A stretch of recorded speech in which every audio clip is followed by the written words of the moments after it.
And welcome to another episode of the SuperSub Podcast. Thank you all for joining us on yet another exciting edition. We have a lot to talk about today. It is just wrapping up the final World Cup qualifying window of the 2022 World Cup in Qatar. The field is almost set. We hope you join us for the rest of this discussion. We're coming right off the back of some really big games we're going to talk about. If you see us here, thank you so much. Please hit that like button. Please hit that subscribe button at the SuperSub Pod. We're on YouTube, TikTok, Instagram. We would love to have you as a follower, and we would love to see you around. So with that, let's get right into it. Gentlemen, hello, good evening. Wow, we're going to have a field day today. What a feast for the eyes in the last couple of days in terms of the footballing world. Chris, Brian, how are you doing? Doing good. Yeah, there were a lot of games which, depending on our schedule, we are trying to watch as many of those, but there were some playing at the same time that were very exciting, and it was very difficult to watch everything. There was so much happening from the drama of it's been crazy. The Algeria Cameroon one, it's been crazy, and that's how you see the passion that these sports that brings. That's some of the stuff that's been a little bit crazy to do. So that's been great to watch. So I'd love to see, Brian, has been your week? Have you been able to catch some of those crazy games and everything? How are you doing? Me and Clint are in a great mood here. We are through. Cheers to that. Drink responsibly. Cheers. Drink responsibly. Cheers to the U.S. men's national team qualifying for the World Cup. Thank God. Yeah, it had to be done. You're right, Chris. Millions of games. Awesome stuff. Those African qualifiers. And then tonight's super sick 2-0 loss. But it doesn't matter. We're through. So yeah, it's great. It's great to be back. That's all I'll say. Disappointing tonight a bit, but we got ourselves in the position to be able to lose 2-0 and still go through. So I'm all down with that. And let's talk about that. Brian, what were your thoughts coming right off the game? 2-0 Costa Rica, but the men's national team are through. Well, I kind of want to go back to, so this was probably, if you were to look at all of the different windows through the qualifying of this third round, this is probably our most difficult 3 games on paper: at Mexico, at Costa Rica, and then home to Panama. I have to go back and look at the other 3 windows, but there's no way anything was close to as difficult as that. We were down a lot of our starters, and somehow we went into the Azteca, and we talked about if we were going to be bringing in our strongest squad or not, or how we were going to approach that game. And I think, to Greg's credit, we did, and we were able to get a point there, which was huge, because if we didn't get that point, tonight's 2-0 loss would have sent us to Qatar to play, and that would have been dicey.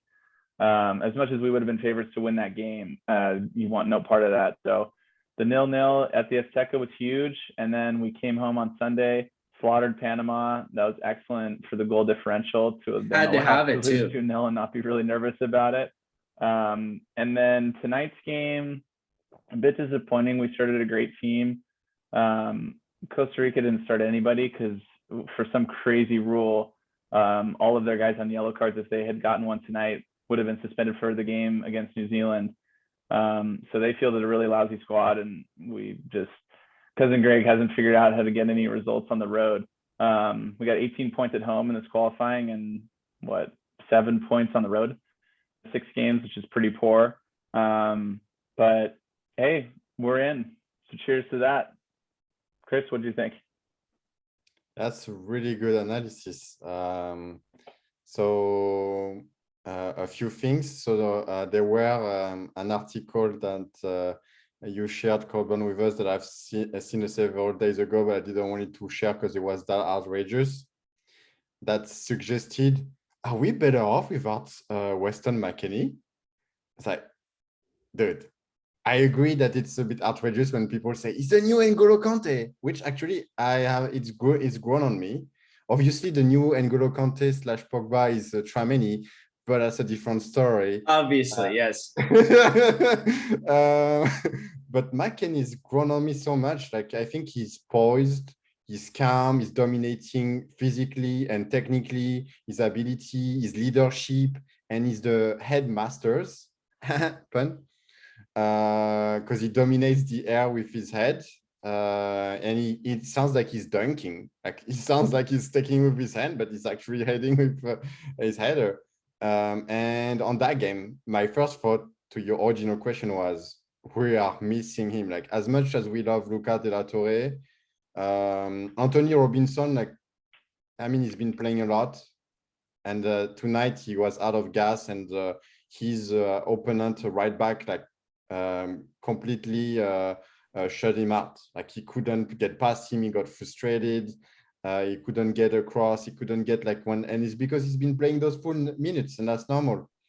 And since on the right side, nothing was happening, from a good friend of the show that plays for Inter Miami these days, and he got even subbed off by Shaq Moore. So Pepe got one good shot and everything, but he was disappointed to come off. So to me, I think it sounds like Jesus Ferreira is our starting false nine. I would prefer to have Josh Sargent, so hopefully Josh Sargent eventually finish the season strong, and then we're gonna get, like, on Friday, the draw for the World Cup and also the Nations League of CONCACAF. And also there are rumors that Argentina will play some friendly in the US against the US and Mexico. Ooh, Brian will be there. So that would be exciting to see maybe some Messi. And also, I don't know if you remember. Sure will be. I thought about I need to that. change my background back. I thought about that, and I'm sorry for bringing that up, and we'll talk about that later. But you remember when we talked about this Serie A tournament in the US during the World Cup, and since unfortunately it didn't make up, we're probably gonna be seeing some Ciro Immobile, maybe Federico Chiesa's gonna. I hope we see Domenico Berardi in person. Oh, Scamacca. I want to see Scamacca and Fratesi from Sassuolo. Well, we don't have to talk about that yet. Italy. We don't have to talk about it yet. But what I will say is that to Brian's point, and once again, this happened last cycle where we thought, we were fine. We actually took care of business against Panama in Orlando 4 years ago, and thinking that coming into the Trinidad and Tobago game, we would be fine because we were on the road and all we needed was a point there. It could have happened again, but it didn't because of two very key things that Brian mentioned, which is that we got the point at the Azteca, thank God, and that we actually destroyed Panama at home over the weekend, which propelled our goal differential beyond anything that I think would have been reasonably reached. So I would just say, I don't know, this team is better than it was 4 years ago by a ton. But I'm just happy that we qualified because it wasn't that easy again. And I could see us in a 1 or 2 breaks going the other way, and that we don't want any part of that playoff. No, definitely not. No part of that playoff. But I think for Costa Rica, getting to go to that playoff is pretty good. They could be qualifying for their 3rd straight World Cup, which would be, I think, a pretty solid accomplishment for them. I think, yeah, to their credit, they played really well tonight, I think, at least from like a competitive standpoint, belted out the national anthem to start the game. And then all of their backups showed up. I think, obviously for most of the game, I thought we looked pretty well in control, and then had like a 20-minute spell where we kind of lost it and Costa Rica pounced on us and took the 2 goals. So I'm not going to really get too down on us for for not winning, although it would have been nice to be celebrating tonight with our first ever win in Costa Rica to take us to Qatar. But alas, I'm still celebrating anyway, me and Deuce.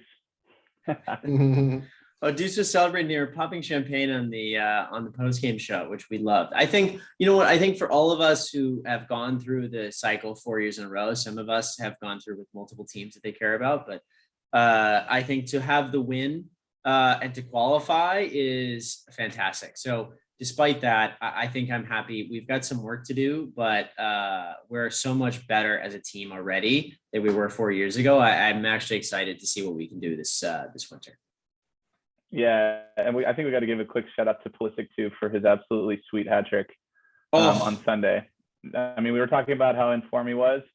He should have scored against Mexico, and that could have really, made tonight worth nothing. But we played well in that game, and then his hat trick was clutch. We needed to score. He got the penalty kick, and sometimes you see guys come up and they're a little tentative, and he absolutely buried it. Which was awesome. Then buried another one, and then his third goal was pretty special. I don't know how many guys in the world are capable of doing that. That was high level. The first touch, probably the best of the three, and all three were excellent. We didn't have that gear as a country. There was nobody on our team before him who could do that. Like, sorry, Clint, sorry, boy, but we didn't have that. Clint? I mean, that would have been, we did even Landon Donovan like that. That was not a move in our repertoire. That's not something that we had in the bag. No, Pulisic was different. The first time I ever watched him play when he was like 17 years old, I was already in my head, this is the best American we've ever had already. You can just tell there's a bit of a different touch and skill that, the high quality guys have. And he had that immediately. So we're going to have him for a long time. So it's going to be great this World Cup, and a few more after this, hopefully. Chris, any final thoughts on the men's national team? Yeah. So if we do a little bit of a summary of this whole campaign, let's be honest, like, this was the best talent pool the US has ever had, and it was a little underwhelming. Dominating at home, but away, as you looked at it for the stats, thank you, Brian, because I didn't look at it, but it's, the math for winning and dominating and not getting it to the last game is to get 1 point away. And so that gives you an average of 2 points if you get 3 points at home. And then you're safe. You make it that way. And if you end up winning away, then after you are ahead of your schedule, and we've been behind since the first window, where with that mishap against Panama, which was a similar game in terms of, like, I didn't see anything. Kalina Costa's an 8. I don't know how Greg is not understanding. This is not working. It's working. Several mistakes, I would say, today. Even though, like, let's not deep dive too much and on like lack of motivation, because they knew they could. We need this moment, Chris. But I agree with you. They were tired. Pulisic just not today. Yeah, Pulisic was not having it. Adams also injured himself pretty quickly. And yeah, again, back to my original point, that's how we saw, like, the missing McKennie. And that's also the first thing. McKennie was on a naughty step, and that's why he didn't show up to Panama, if I remember correctly. And that was away, and also in Jamaica. And that's the game we struggled, and that's where we need him the most. And he's actually, even if Pulisic came up big against Panama in Orlando, and maybe you didn't see it missing on that game, like, away, I would say, I don't know if it's a hot take, but I would say he's more important in the middle of the park to, like, do the triage between attack, defense, dribbling, holding the ball. There was not too much game management. And also Zach Steffen has not had a horror show, but because, like, the first goal, like, it goes very quickly on him, but he was not focused because, like, he didn't, like, react quickly, where, like, Navas was having the game of his life almost. He has had many games of his life. But like Navas was on fire at home until he injured himself. We love him on the podcast. We love that guy. Yeah, I hope he's not too injured for going back to Paris Saint-Germain. He needs to win this championship. We only have 12 points advance against the second. I'm half joking on that one. So yeah, job done. But in terms of quality of performances, I don't want to see any excuses not bringing John Brooks. I want to see Cameron Carter-Vickers included in the lineup. And I want to see Josh Sargent being included. I was not a big fan of PFOC the whole day. Maybe some people, as we say in French, has turned their vest on this during this window. I am on the record that I've never been a fan of him. Never.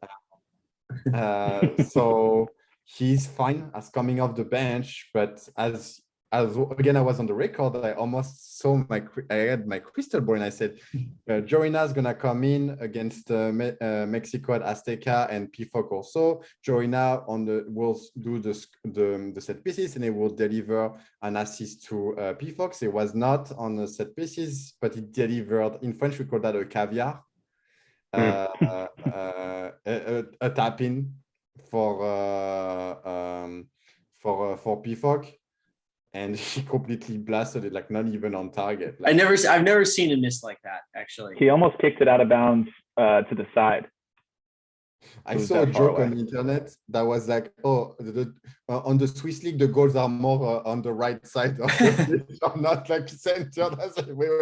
That's why. I thought that was hilarious. But yeah, like, I'm excited. The Nations League, I think, is a good addition, a good competition instead of those meaningless friendlies. And I'm excited to see Mexico again, play against Canada, play against Panama, Costa Rica again, and also Argentina as a friendly. But I really want to see the squad rotate and the inclusion back of Brooks, because I'm sorry, but I Zimmerman grew on me, and Miles Robinson also. But like against like solid European nations or South American nation, I'm sorry, but like this is not gonna work. But agreed. Sorry. Well, okay, let me ask you this. So we'll put a bow celebrate. Yeah, well, no, I actually agree with everything you said. I'm still celebrating. Don't worry. Yeah, but Chris, it's just I'm not listening to you at all.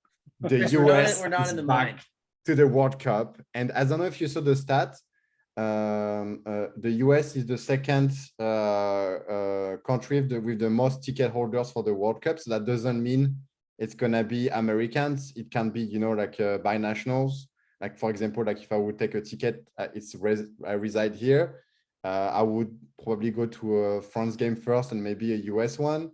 So, but obviously France is not a nation of traveler. I think the third one is obviously England. Then after you got Brazil, Germany, and France is not even in the top 10. So, Italy is not even close. So the good news is they don't have to here. But the USA is back, and that's very exciting, even if there were a little bit of disrespect on L'Equipe today about what could be the best draw for France, and the US was in it because that's the weakest nation in the pot 2. Because in the pot 2, I think in the weakest nation, you had like between Denmark, Croatia, and we've seen Denmark and they've been playing fairly well. And Croatia, they were the finalists of the last World Cup, and they have players that we know. And it's more that people don't.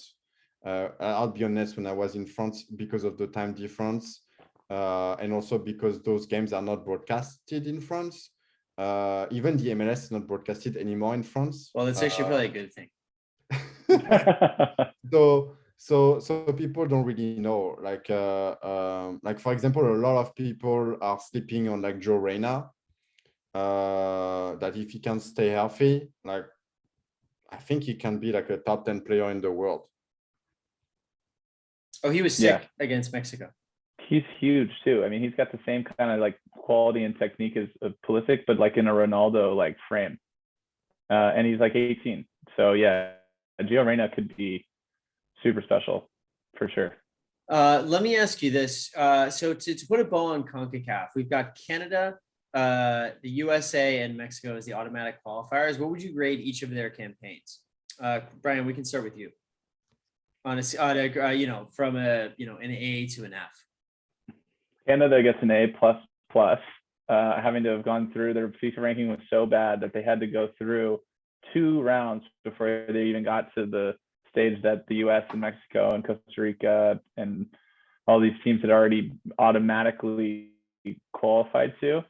And then they won it kind of easily, which is crazy. Second World Cup that they've ever made, first one since 1986. Argentina won that one. We're gonna get a little excited about Messi there.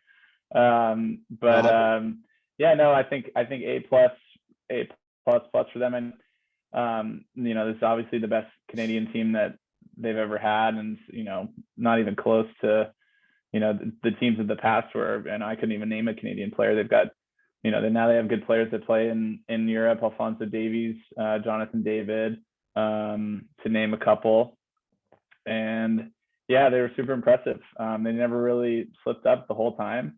And what's going to be great is we get to see a little "Oh Canada" at the World Cup, which is probably my favorite national anthem. So that's going to be great. I think for us, I'm with Chris. We made it back. Having not made it 4 years ago. So mission accomplished, job done. But with the talents of this squad, that we only got through on goal differential automatically is not super. It is a bit disappointing that we didn't qualify a bit more easily. So I'll give us a B minus.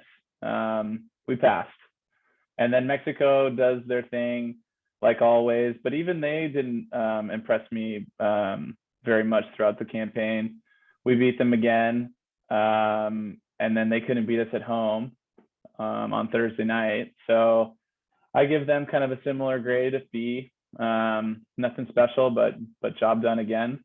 And then so I don't know. And then Costa Rica, I think, can be happy to be back in the playoff and not I've had to worry about Panama or Jamaica or any of these other teams. I'm in the same boat. I think an A plus to Canada. I think a B for the men's national team. I generally take a little bit more of a positive outlook simply because qualifying was the barometer for success for me, given how I personally was scarred by the events of Trinidad and Tobago 4 years ago. So having qualified, that was great, but a lot of room for improvement. I give Mexico a B minus, similar to what you did, Brian. What's funny? I think the team that is in the most trouble of the three of them is Mexico. They cannot score. They have problems with Tata. They can't seem to generate any momentum. And while they do cruise through, which I absolutely love about them, they never falter like we do. They take care of business all the time consistently. But is Mexico really going to make it, out of that dreaded first knockout game at the form that they're in? That's really the barometer for success for them, which is why my grade is lower. I'm worried about them in the World Cup. They've got problems. I'm not sure they're going to get it out of their group for the first time in a long time. I was gonna say, so there is a French, obviously a French journalist in Mexico that I follow on Twitter, and I think his description is like part of a country that consistently makes it to the round of 16. So based on that, I haven't looked at it, but it looks like every time they make it to World Cup, which sounds like it's many times, they always consistently get to the round of 16, but then they don't qualify to quarterfinal. So it's like, is this going to be the first time they make it to the quarterfinal? And when you look at performances, the easy answer is no, but we know how this game is. It's like you end up going in quarter or final or semi-final the time where you deserve it the less. Yes. Well, for the time you deserve it the most, you get crucial the group of death before even making it there. So that's why I don't have a crystal ball and I don't want to advance, but like everything is on the red alert for them. So, and it's also funny how it goes, because I remember very vividly when Tata got the job, they were in love with him. Like they were like, he was undefeated for like 2 years. He delivers results. That's true. They Still were does. playing well. He was integrating new players. Everyone was in love with him. And then all of a sudden, I think he got his squad and he kept playing the same, and it was very conservative, right? Like most national team coach managers are, because they don't get to play too many games, and they based their success on the team that they are used to play, because they have the most automatism with each other, right? But I would say like B minus. Like I think me, I would have been a bit harsher on them. I would have give them a C plus. But you're right. That's also what makes it a good team, a great team, is because they take care of business when it's hard. So for example, like in Jamaica, USM, this situation, I'm not confident USM makes it back to even a draw. And like out of nowhere, they win that game. And they do the same thing. I think the next game I forgot. Yeah, they play. After us, they played Honduras and then El Salvador.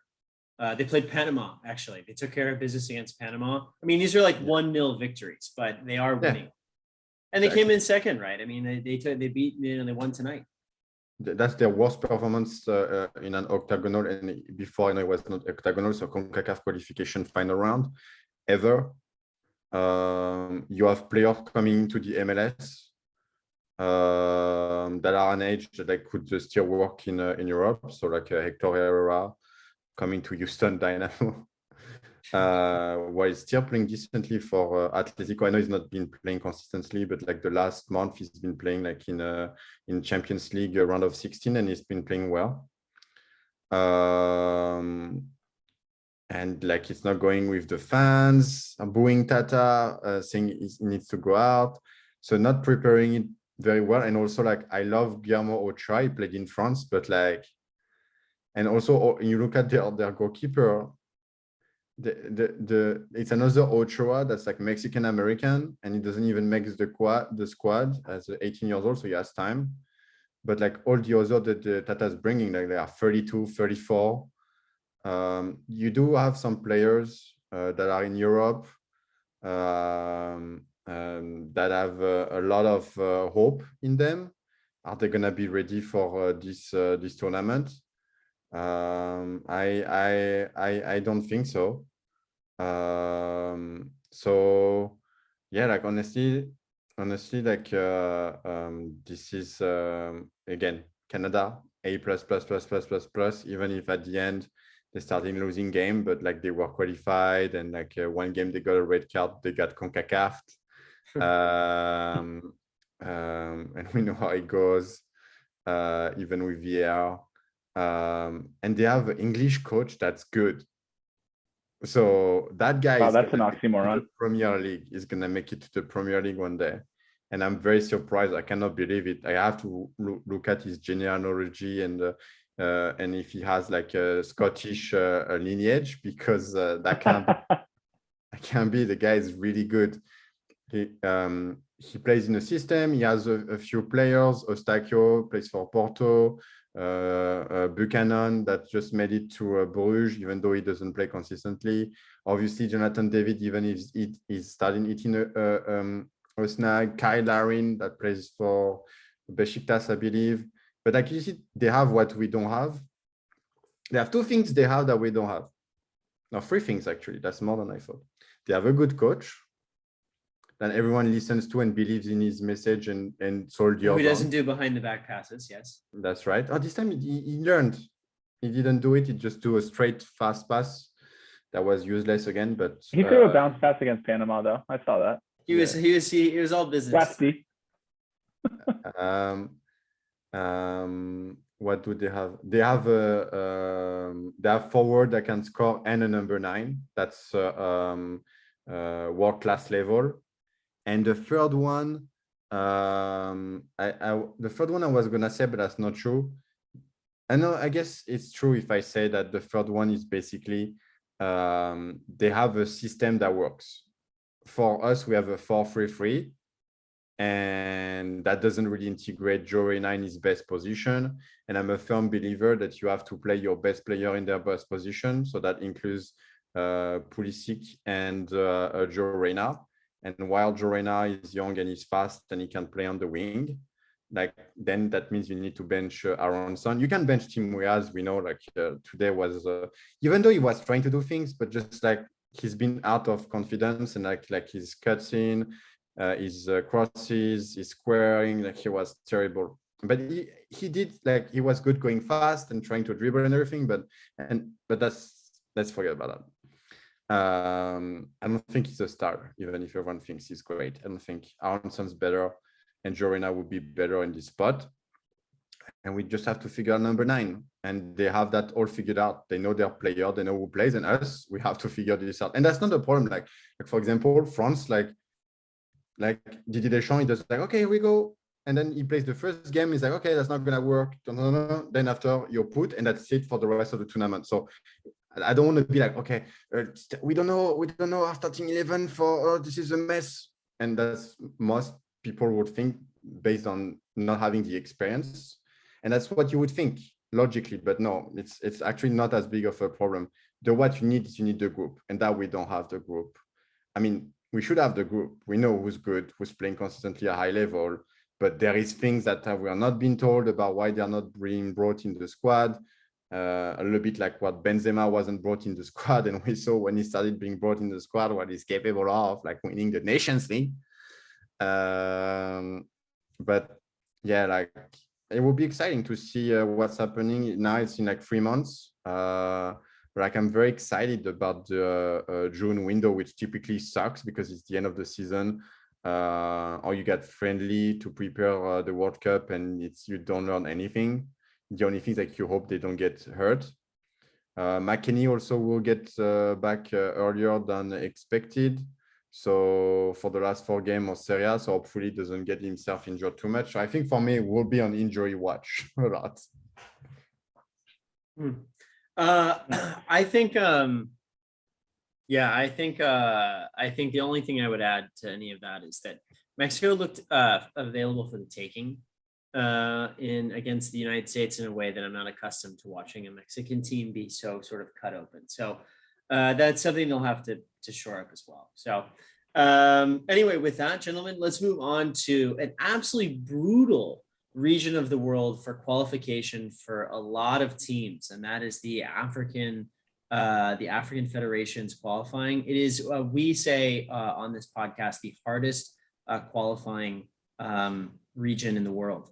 And it lived up to the hype. And unfortunately, a lot of teams that we love are going to be going home and will not be at the World Cup. Why don't we start with Algeria, Cameroon as the biggest, as one of the biggest games, actually. Then we'll talk Senegal, Egypt. But Algeria, Cameroon, I thought Algeria had it in extra time. They had won it, in my opinion. Usually I don't see that many goals in extra time in general, but especially not in Africa. So to see Cameroon equalize in the game and then go up and ahead on away goals was wild. So what are our thoughts here, other than the broadcaster in real time not understanding where he was or what was happening? Well, I thought with that intro that you were going to say Europe as being the most difficult to get out of, but yes, no, the real answer is definitely Africa. Not if you take care of business. It's not. Yeah. No, Africa is absolutely brutal. The fact that they finished with their last 10 teams and don't have some kind of a group stage something to get the 5 best is just the luck of the draw. And yeah, Algeria in front of the home fans getting that super late goal. I mean, you would have thought there was just no way that they were going to blow that. But then, you know what? Secretly, Cameroon actually had a Frenchman come in and scored the game-winning goal to send Cameroon through. Toko Ekambi, player for Lyon. Pretty stunning. The ESPN or whoever this global announcer was had no idea that was the winning goal. And he waited until the graphic popped up, and then he was like, "In Cameroon's thrown away goals." So they're all celebrating on the field. Unbelievable. I don't know where they find these guys to do these African qualifiers, but pretty entertaining stuff outside of I didn't really get to watch much of the time in regulation, but Yeah, thrilling stuff, and broke the Algerians' hearts. I think that Toko Ekambi scored in the 119th, so they did have like 2 or 3 minutes to get one back, but the Algerians were clearing the stadium immediately, had given up. It was pretty tough scenes there. What do you think, Chris? Yeah, so they played, I believe, in Bilda, which is 50 kilometers away from Algiers. And they had a clean record in this stadium. I think they haven't lost in 48 games. And technically, since it's after extra time, it's technically just a draw. It's, I know you're it's right. still a tough They one. were losing. They were losing. That's why it went to extra time. So actually, that lucky charm went away. As you know, and I've spoken about that, but for I know where this is headed. our audience, Algeria has a close history with France back to the last century. And there's been a lot of immigration from the northern part of Africa to France, and Algerian actually speaks French and Arabic.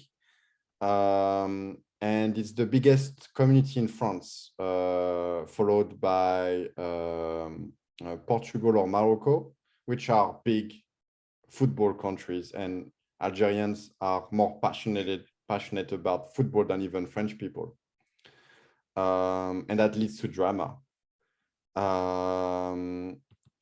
It started, I think this whole thing started with them not making it out of the group of the AFCON, even though we thought it was like, okay, they were playing in the sun, they were playing in terrible conditions in terms of turf. The grass was horrible. Refereeing was not good, which actually one thing to notice is the refereeing on all those games was outstanding, in my opinion. Yes. In terms of like with the crowd and the pressure, and like when they handled contestation from the players, they were like very calm, like better than French referees by far.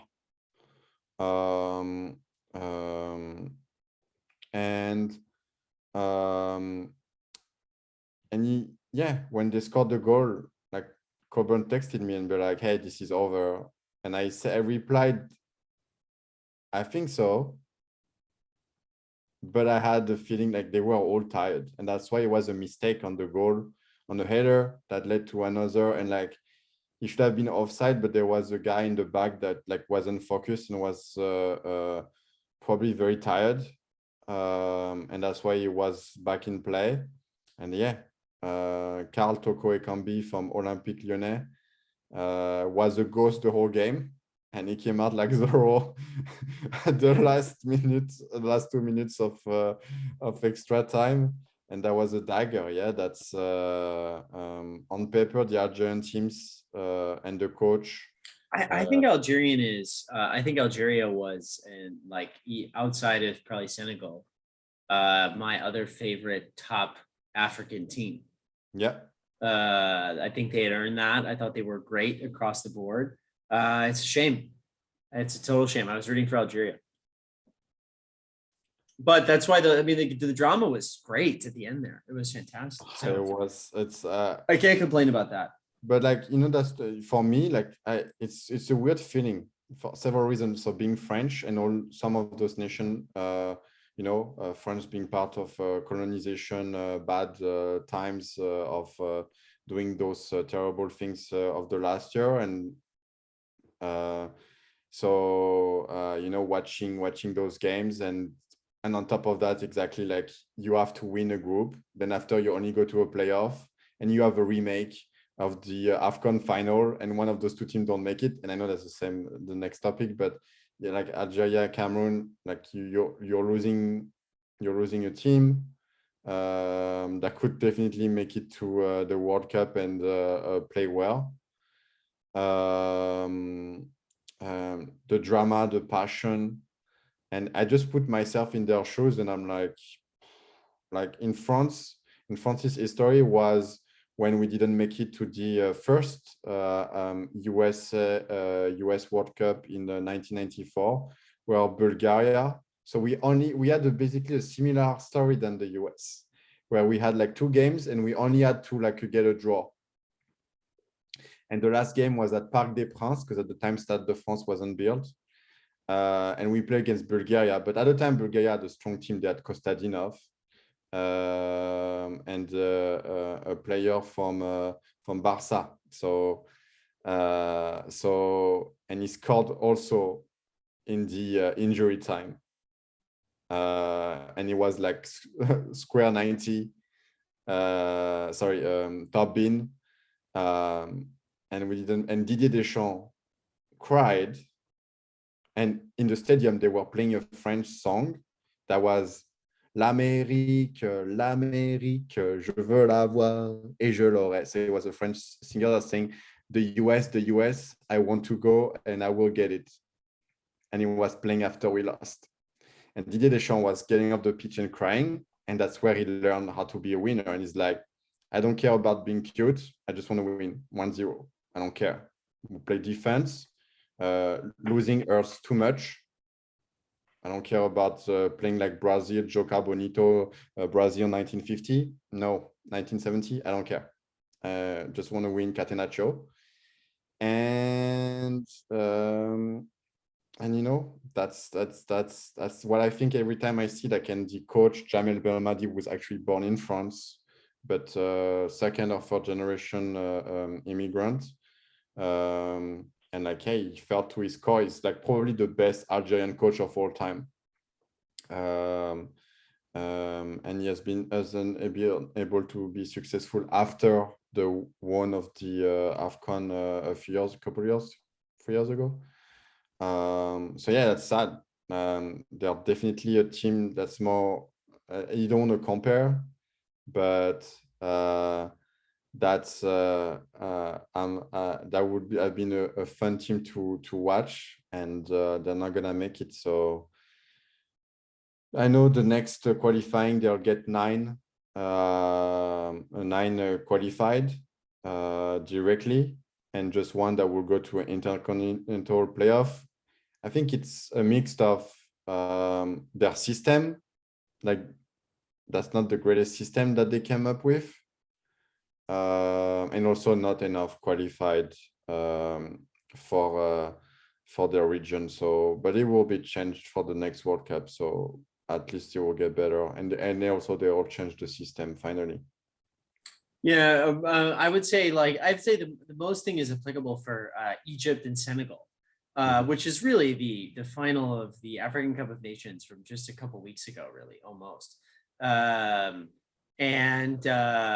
it went down to penalties again, and Sadio Mane was the hero, and sent Senegal to the World Cup in almost the same way. So we didn't have the crying announcer that we did for the Egyptian World Cup clincher that we did in 2018, which I also love. If you haven't seen that clip, please go check that out. Salah's winning penalty. The announcer is actually crying on TV, and that was the power of the World Cup incarnate.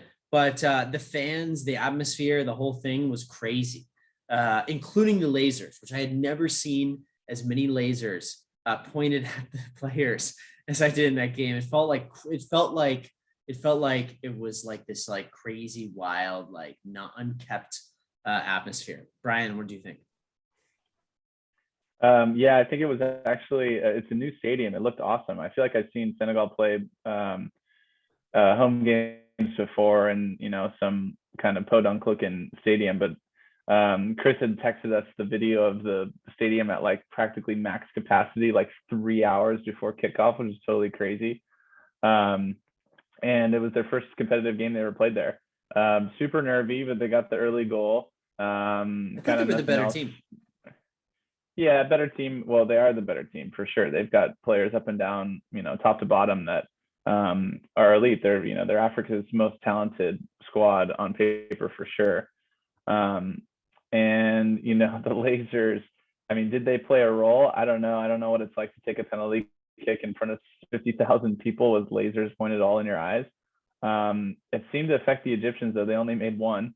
And the Galees came through with 3. The super nervy start. First two on each side, all 4 missed.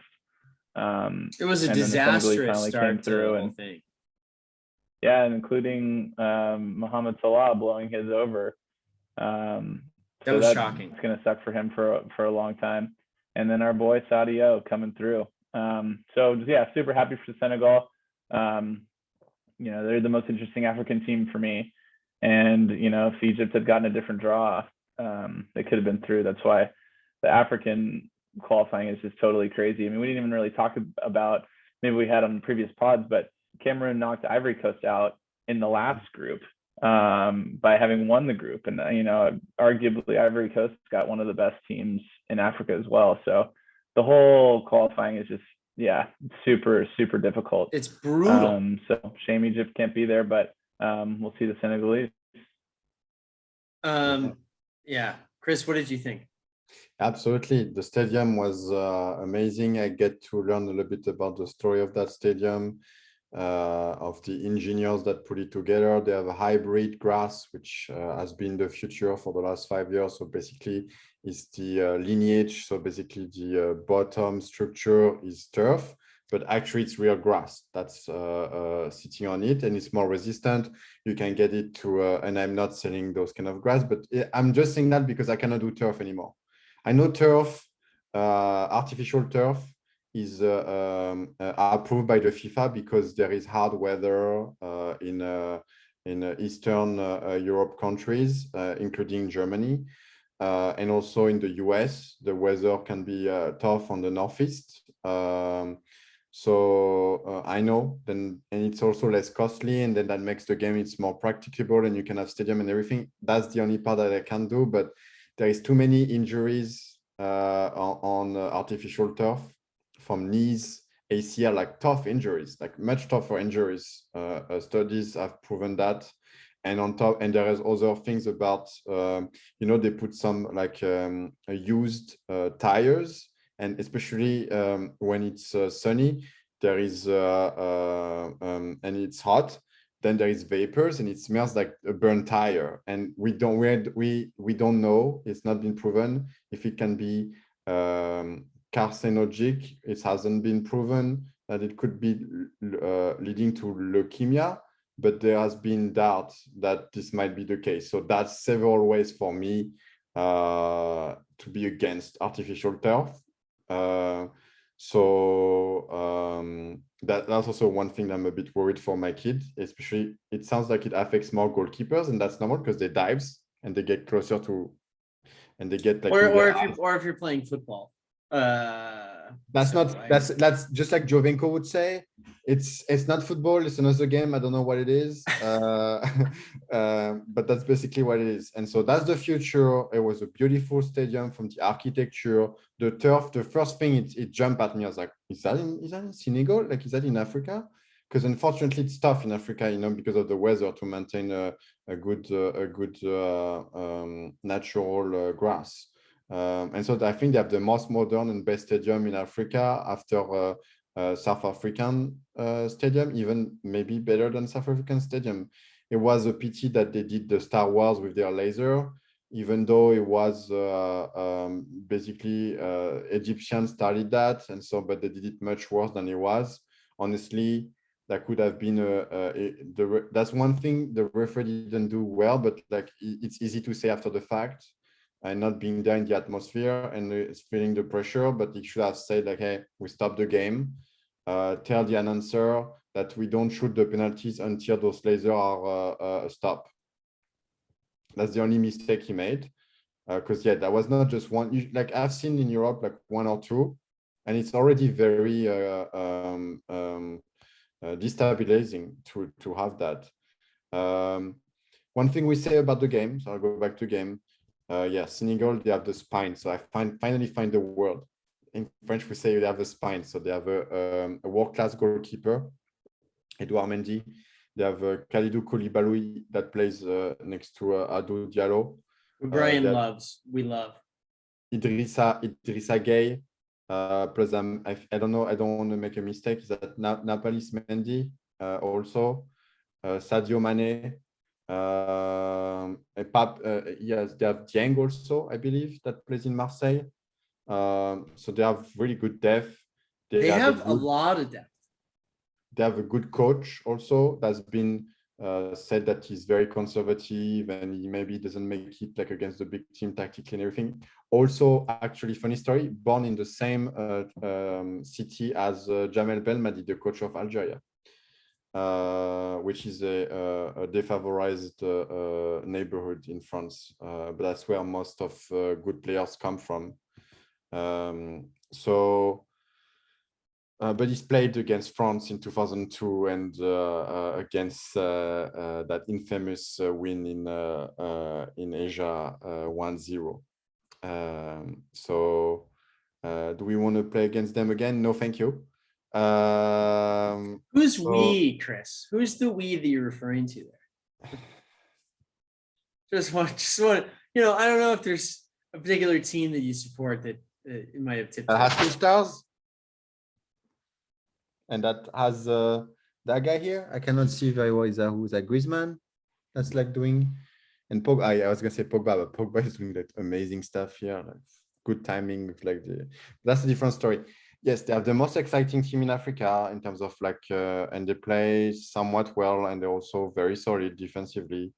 In France, what some of the pundits have been saying is that Carlos Queiroz is a concrete maker. I don't know, it's not translating well, so you help me. It's basically like a mason. It's basically like, building, like he's laying down the concrete on the highway. So it's referring to basically playing defense and not doing anything else. I mean, the poor Salah is like almost on his own with Trezeguet. I mean, like. Well, but I will just say, this is my last thing, and then I think we're gonna move on. But he's been on his own for Egypt for years. I mean, they all play, as you mentioned, they all play in the same domestic league together. So there's some camaraderie and there's some chemistry, but they have no talent. Yeah, the pool has not, and also like other places of Africa, it's developing in terms of like infrastructure, as we saw with the stadium, and also with the technical staff. And so the advantage that Egypt had in Africa with playing the same clubs in Egypt is kind of fading away. And they got a coach that's like just playing defense. And so I'm glad that Senegal is making it, because that was the better team, even though, there were like some things that were not like super mega fair play, but we know that happens in football. And you know what? Also, the Black Stars of Ghana, they qualified as well, which I appreciate. I'm looking forward to them. I could have worn my Asamoah Gyan jersey from 2010. They also knocked out Nigeria. I mean, this African qualifying is brutal. I would have loved to see Nigeria in there as well. So it's Morocco qualified. So it's tough. It's a tough final thing. Brian, any final thoughts on Africa? No, I would have liked to see Nigeria find a way to win at home. I think they've got, and we always talk about teams on paper, mostly because these guys hardly ever get to play with each other for us to really know how well they play together. But, Victor Osimhen is a top striker, and would have been nice to see him at the World Cup. So, yeah, a bit of a shame. This is not the same Ghanaian quality that we grew up with your boy Asamoah, Stephen Appiah. They don't really have, besides Thomas Partey, it's kind of a no-name Ghanaian squad. So they squeaked their way through, but too bad for Nigeria to not take care of business at home. Yeah, we'll be missing the sleekiest jersey of the competition. However, I'll finish on a pun. No Thomas, no Partey. Nice. Ooh, love that. Wilfred Ndidi, there's another good Nigerian that won't be at the World Cup. So shame for that, but it's part of the setup. Indeed it is, and so that we're looking forward to watching all those teams. I mean, you really have to come out on top to make that happen. So we can now move on to UEFA, and there's plenty of scores to talk about. Poland beating Sweden 2-0. Unsurprisingly, Lewandowski converting a penalty, then Zielinski scoring to make it 2-0. Poland will be in the World Cup. We had some drama with obviously with Ukraine and Russia in qualifying, and then that's it. That's all we need to say about the UEFA side of things. We can move on to CONMEBOL, right, guys? Let's go straight to Asia or somewhere, anywhere else. Are they playing any qualifiers on Mars? We can go there next. We can talk about anything else. I don't know if there's anything in particular that we wanted to discuss on this podcast from UEFA qualifying. I'll give you a quick reprieve and just shout out to Morocco and Tunisia as the other two African I was gonna teams that say, made it. yeah, sorry, I need to say something actually, as I'm well versed also. So I won't do what we call in the broadcasting a tunnel, so that which I've been doing like several of today. And I've been watching not too much Tunisia, which actually doesn't have necessarily like the best team beside like the top talent from Manchester United. That's actually French and half Tunisian, Hannibal Mejri, which also got very heated very quickly, almost got in an argument and got a red card from like coming in on the pitch like 5 minutes ago. But the Tunisia squad doesn't seem, and their coach also very restrictive play. So, but it's good that almost all the teams of Maghreb is making it beside Algeria, unfortunately, but we won't go back to that. But Morocco, so really good squad, Boufal, and the best player from Chelsea. So that used to play for Ajax. I know Brian would be a good fan of the player.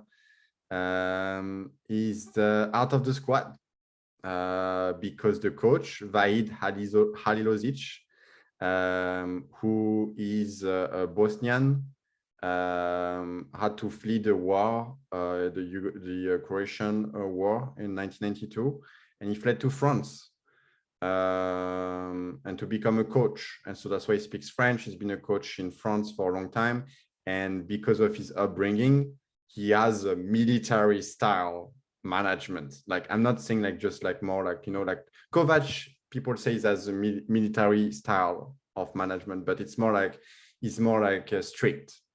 Halilovic, his military style. If you don't do what I do, you're out, and you don't get like, okay, you're the star of, you're the star, so you can do whatever you want. No, with Halilovic, you step out. Boufal, I don't know what he did. He was on the bench, and he's one of their best players. And he's been booed when his name was announced by the PA. So he qualified 3 teams to the World Cup, and he's only actually seen the World Cup once because he's been fired by Japan, and the other team, I think it's Ivory Coast, fired him. Yeah, even after qualifying, because of his divisive style, he's not making any concessions with his player. Brian, I'm sleeping on the name of the player that I've been describing. That's why I've not been naming him. Can you help me? Hakim Ziyech. Absolutely. And they also have Hakimi that plays a little bit forward. They're very solid. Not as good on paper, but pretty solid, and they've actually been playing well under Halilovic. So I don't know if he's gonna make it to the World Cup. I think I would like to see him, because like we watched them in Russia. In person. We were at that game, Brian and I, when they played Portugal. I thought you know, they didn't really contribute a lot in that particular game, but I always liked them on paper. Yeah, they allowed Ronaldo to score a goal at the World Cup that I was a witness to, so I appreciated their contribution to that for sure.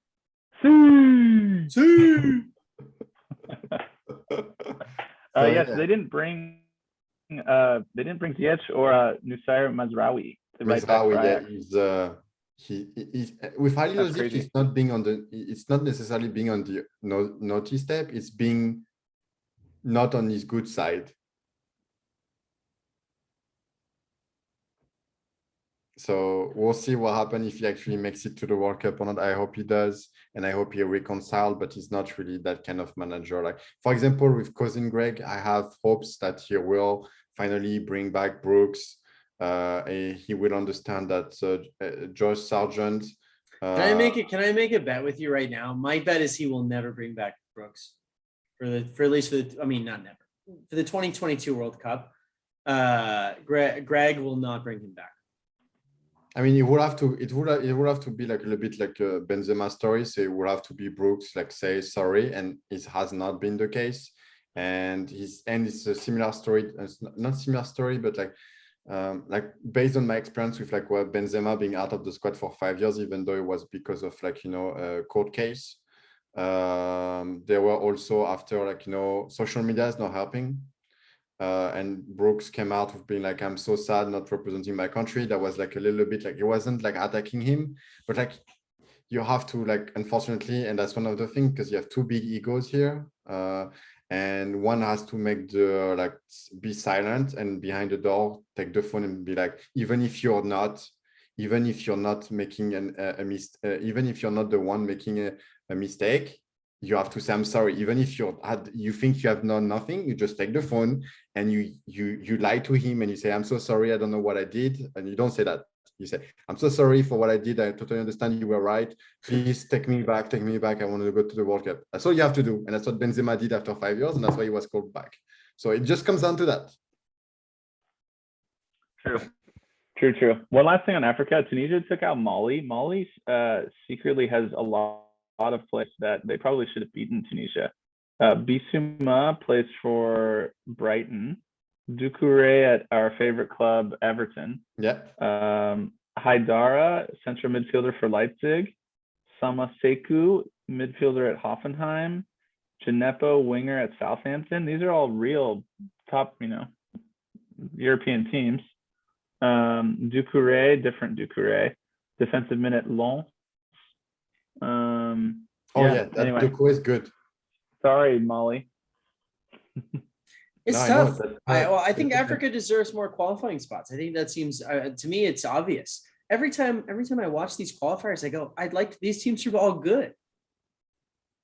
Are you running FIFA? Clearly, they've been listening to you. They just have increased the field. Yeah, no, well, that's what we needed. So I'm just saying, it's timely because all of these teams are excellent. I mean, okay, they're not World Cup winning countries, but they are good and are all, I would say, deserving on paper of an opportunity to go to the World Cup.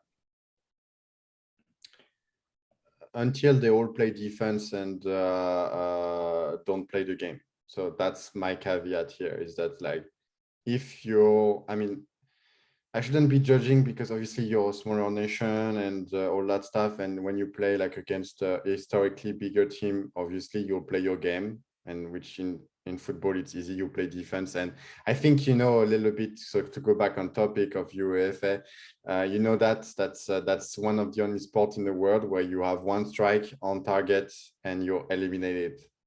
You could dominate as much as you want, have the best opportunities, and there is one guy that shoots outside of the box and makes a strike of a lifetime, a one-hit wonder, and that's it. The box of doom. The second box. What are we talking about, Chris? Sorry, I just wanted to crack my second beer of the night here for America. I'm gonna have this paper bag over my head for the duration of this segment here. I hope we move on quickly from the UEFA. Yeah, Brian, it's all yours. I'll let you. I'll be the nice guy. You know what, Colburn?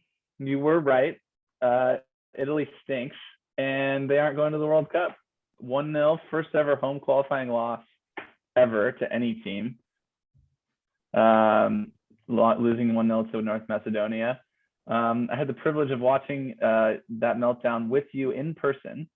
And you know what? I think it was better that you had a group of people around you, because if you had watched that by yourself, we would have been concerned for your safety.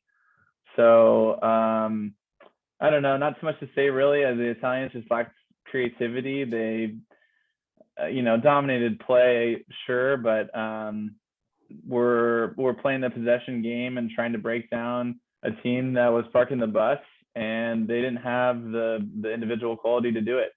Domenico Berardi couldn't have missed more chances. The best part of his game that day was being open, and his one first half is rolled out to the goalie and not even make him make a difficult save, couldn't even get a corner kick out of it or anything. But You know, I think all of your lamenting beforehand came home to roost, and that's unfortunate for you. That's going to be 12 years between World Cups. So let me just start by saying my background and what I'm wearing right now is indicative of the fact that even in the darkest times, I will support Yatsuri, but man, it hurts. Thank God that the other team that I care deeply, deeply about, the men's national team, qualified today. Otherwise, I would be in a dark place, as I was 4 years ago. And so so many things I have to say. I saw this coming, which is why I was lamenting. That is, I think, the difference that Brian and I talk about. I'm not lamenting because I feel like I'm not lamenting because I'm a pessimistic fan, although I generally tend to be pessimistic. I'm lamenting simply because I saw this coming. And in fact, for the listeners out there, I pulled up text messages from November, which was 5 months ago. And I basically called exactly what was going to happen. And I had to wait 5 months. It's like a slow motion car crash for everything to converge against the focal point of exactly 4 years ago. Back to the future, I went and I experienced the same emotions I felt against Sweden. I experienced the same lack of creativity in the final third. I watched the same absolutely petrified Italian people hope to God that they weren't going to have what they thought was possible happen to them. It happened again. And so do I feel good about that? No. And you know what, Brian, you're right. Perhaps it did come home to roost, but I called this game from the moment on that it was teed up. And I just didn't think they would lose to North Macedonia. That was it. I mean, I thought this would happen against Portugal. I thought they would beat North Macedonia 1-0. I thought they would have gotten a fluke penalty. Who is to blame for this? I am to blame. I am to blame for the loss. Who injured Chiesa? That's who's to blame.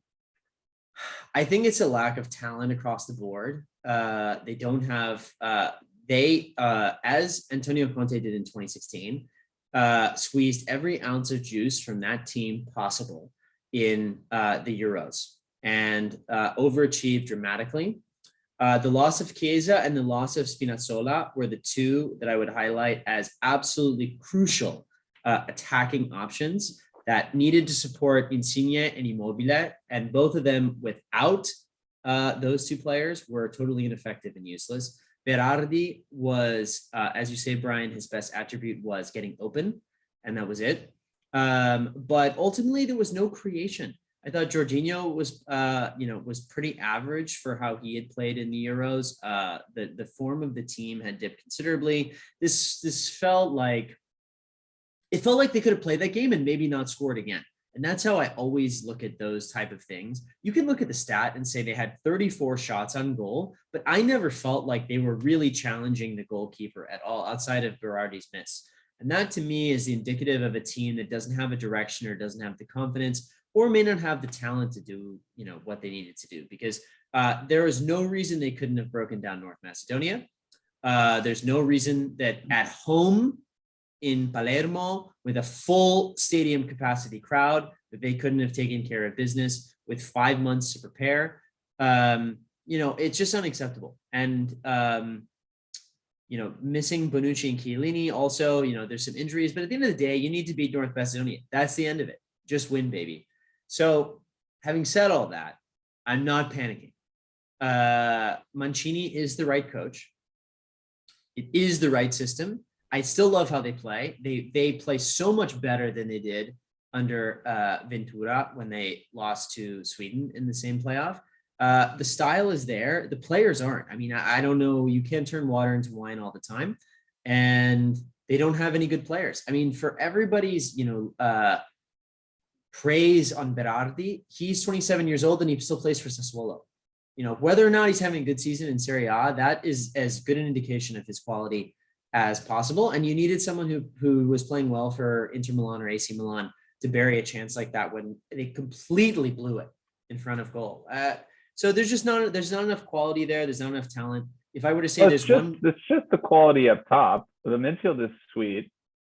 But Barella played horrible too. I would say yes. It's the Well, quality but the up top. talent of Barella, Jorginho, and Verratti is there. I mean, how many better midfields are there in the world? Well, Florenzi would not have been my top choice. Di Lorenzo is not playing very well. Chiellini and Bonucci can't possibly be around for another World Cup. I thought Bastoni played okay, but there are some questions there. I don't know. It's up top, but it's three. It's not just a striker or a winger. It's all three. They don't have any of those, and I think Chiesa wasn't there. Well, yeah. Well, you have one. Okay, well, but he didn't play. That's the point. So that I think I don't know. There's just not enough individual quality. So sad. So I don't know. That it's. I've thought about it, and you reap what you sow. If Jorginho hits one of the two penalties that he missed, we're not having this conversation. If they don't allow a fluke goal to Bulgaria, we're not having this conversation. You got to take care of business in the qualifiers. There's not a lot of room for error. So, it's deserved. It is totally deserved.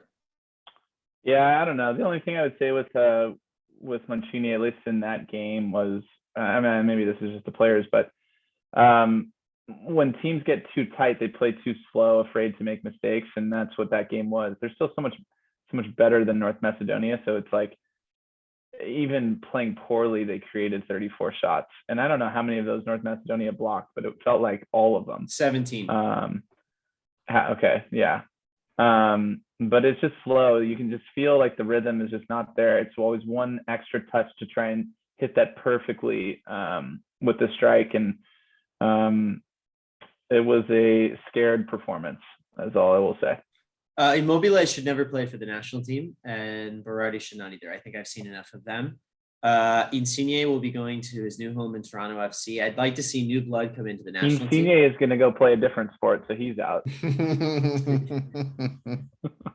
I don't know. This is such a brutal gut punch. I don't have anything to say other than Mancini was going to play his style, and that's the 4-3-3, and it's fine. But you need players to. They lack creativity. I will say this is going to be biased, but Balotelli would have done something different. You need a little je ne sais quoi to unlock a defense like that, especially when you're playing tight. And Immobile couldn't have had less of that. In fact, he had a breakaway in the second half, which he ended up not even shooting, which is crazy. A one-on-one breakaway, which ended in a back pass. So. There's just a lot of those moments, and you need. I think Zaniolo would be great. Would have been nice. There were a lot of players. Scamacca scored against Turkey. I mean, somebody doing something different is what that game needed, and it felt like it was all so stale. Yeah, it was for sure, and as a neutral, it was pretty disappointing that I had to watch Portugal just sweep up North Macedonia. What a total waste of time. But you can see the contrast in the style there.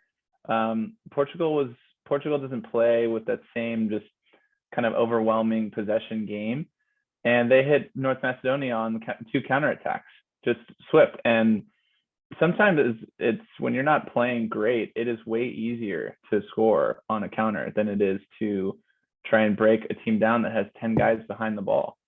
So that's why I thought Mancini deserves some of the blame for trying to do that. It couldn't have been slower, and they were never really had any opportunity to take shots where there weren't like 7 North Macedonia guys there to block it. And so I don't know. I think he deserves some blame for that. It was all relying on the midfielders to try and create something, which in fairness they kind of did. Verratti was incredible. Berardi had all of the chances that all of the good ones, and he just was pitiful. Chris, what do you got on this one? Yeah. Okay, it's not much because you guys took everything. I almost don't have too much to say. I didn't watch any analysis afterwards. I didn't scroll YouTube for hours. I didn't read every article. I wasn't. So somebody else did that, but it wasn't me. I feel like I've lived that game many times over. I feel you.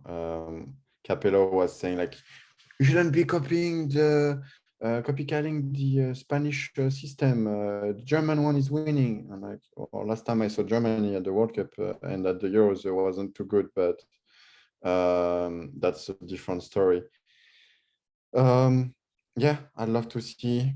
No, I'd love not to see anymore. Shiro Immobile, Insigne. I'd love to see some Scamacca. I'm a big fan of Scamacca. Fratesi, Zaniolo. Oh, can I just say something, Chris? You know, before the Euros, Brian said to me, Immobile is on fire. Look at this guy. He's scoring so many times for Serie A. He scored he had this run where they were playing Bulgaria and Armenia, and he had scored like a hat trick. And so when you add up all the numbers, he'd played like 5 games and scored like 4 goals for Italy. It was like, why wouldn't you start this guy? He's so hot. And I go, this is where Brian doesn't watch the same game that I do at the level. No. I'm just trying to talk you off the ledge, although inevitable ledge.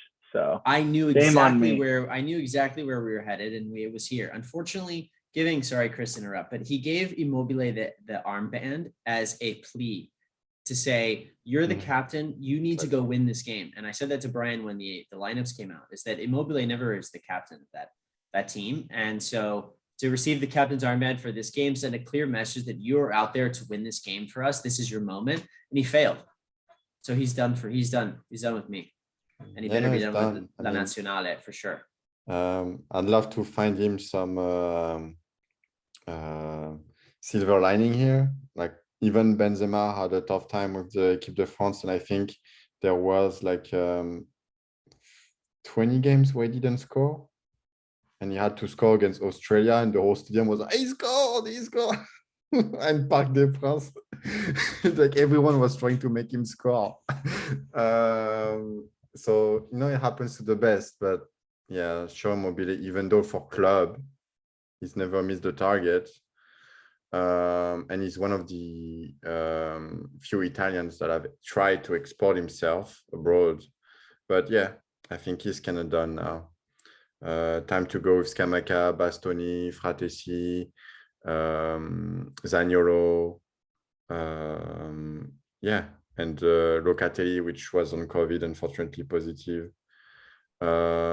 It's tough for me to, yes, some of the blame always goes to the manager or the coach when the team loses, as when they win. And yeah, he didn't bring, and that's a recurrent issue, not bringing enough young blood, right? Bringing your usual starters when you see it coming. It's even harder to see when you're involved in this game, when you see it coming like you did, and we didn't see it coming. So Fernando Santos, the coach of Portugal, that's like super mega conservative. He decided to make changes he's never made.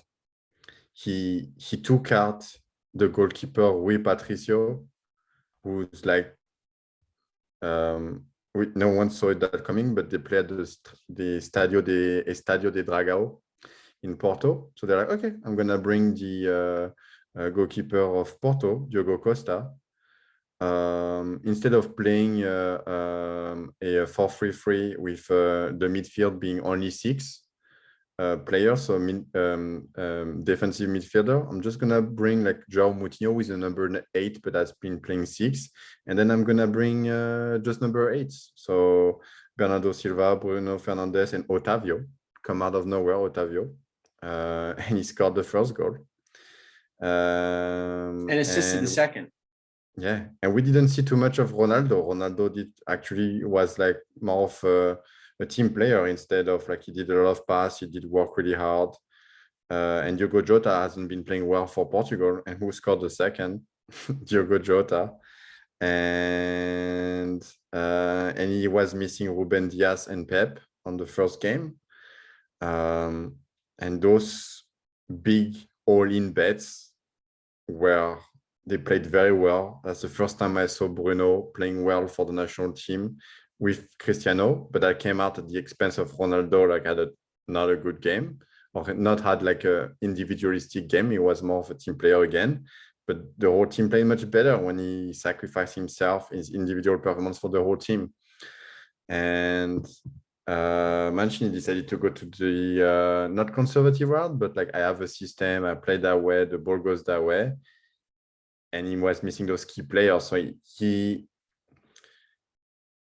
it's difficult to make again this argument, but like, yeah, you could argue that it could have you missing KSI, you're missing like your creativity, and you should be playing a different system that just works for these qualifiers, or just this one game where you're gonna play against a low block, which again and again, this is the most difficult thing to do for any team in the world, like whether you're world champion or European champion.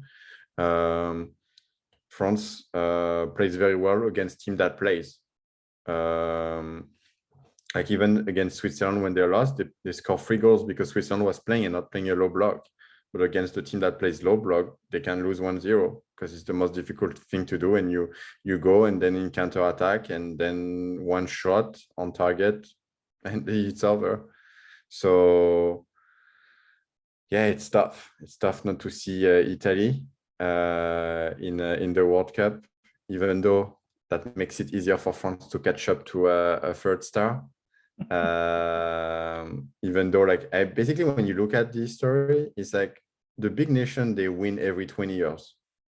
So Italy might be a favorite for the next World Cup in the US. If they qualify. Don't worry, Chris. They're never going to win another World Cup until we die. That's what Colburn has told me many times. No, they're winning. They win every 20 years. The system doesn't. They haven't. I don't see anyone in the system. I mean, we'll talk to me again in 4 years. But the system, the Italian system, moves so slowly that they don't have. You even said it well, Chris. They don't have inspiration. A lot of the same type of players. They don't have the dynamism of a Germany or a France. I know France has been, only 2 World Cups, but in the last, 20, 25 years, they have had dynamic international superstars at, all levels. And since 2006, you could argue it's Chiellini and Bonucci and that's it. I mean, Verratti, but he's not an icon like those two are. And you need players like that. I just don't see them coming through the Italian system, and I haven't. It's sort of like when the US had this whole issue of like the lost generation of 6 years where they didn't put together anyone of value. I just don't see the Italian system changing that way. But you don't see Chiesa becoming that kind of a player? I don't. I don't see him becoming that kind of a player. I see him becoming an excellent player, but not an icon. And you need more than him. And how quickly we forget his performance at the Euros. Yeah, but it's only one tournament, right? He needs to do that over a long period of time. Oh, just a tournament they won. I mean, it's one. He's not an icon yet. That's all I have to say. He's 23, but yeah, okay. Okay, I mean, we'll see. I don't see it happening yet. Chris, I'm trying to talk him off the ledge again. You see how he just pushes back? He's like, no. I want to be on the ledge. Yeah, he said something that was very, very hurting. France only won 2 World Cup, but so it was very difficult not to interrupt at that time. It was the country that has done the most final in the last 20 years, but and be coming out of nowhere before those last 20 years. But no, but like there's this on my French podcast called After Foot. There is what they call Charlie's Angel. So which which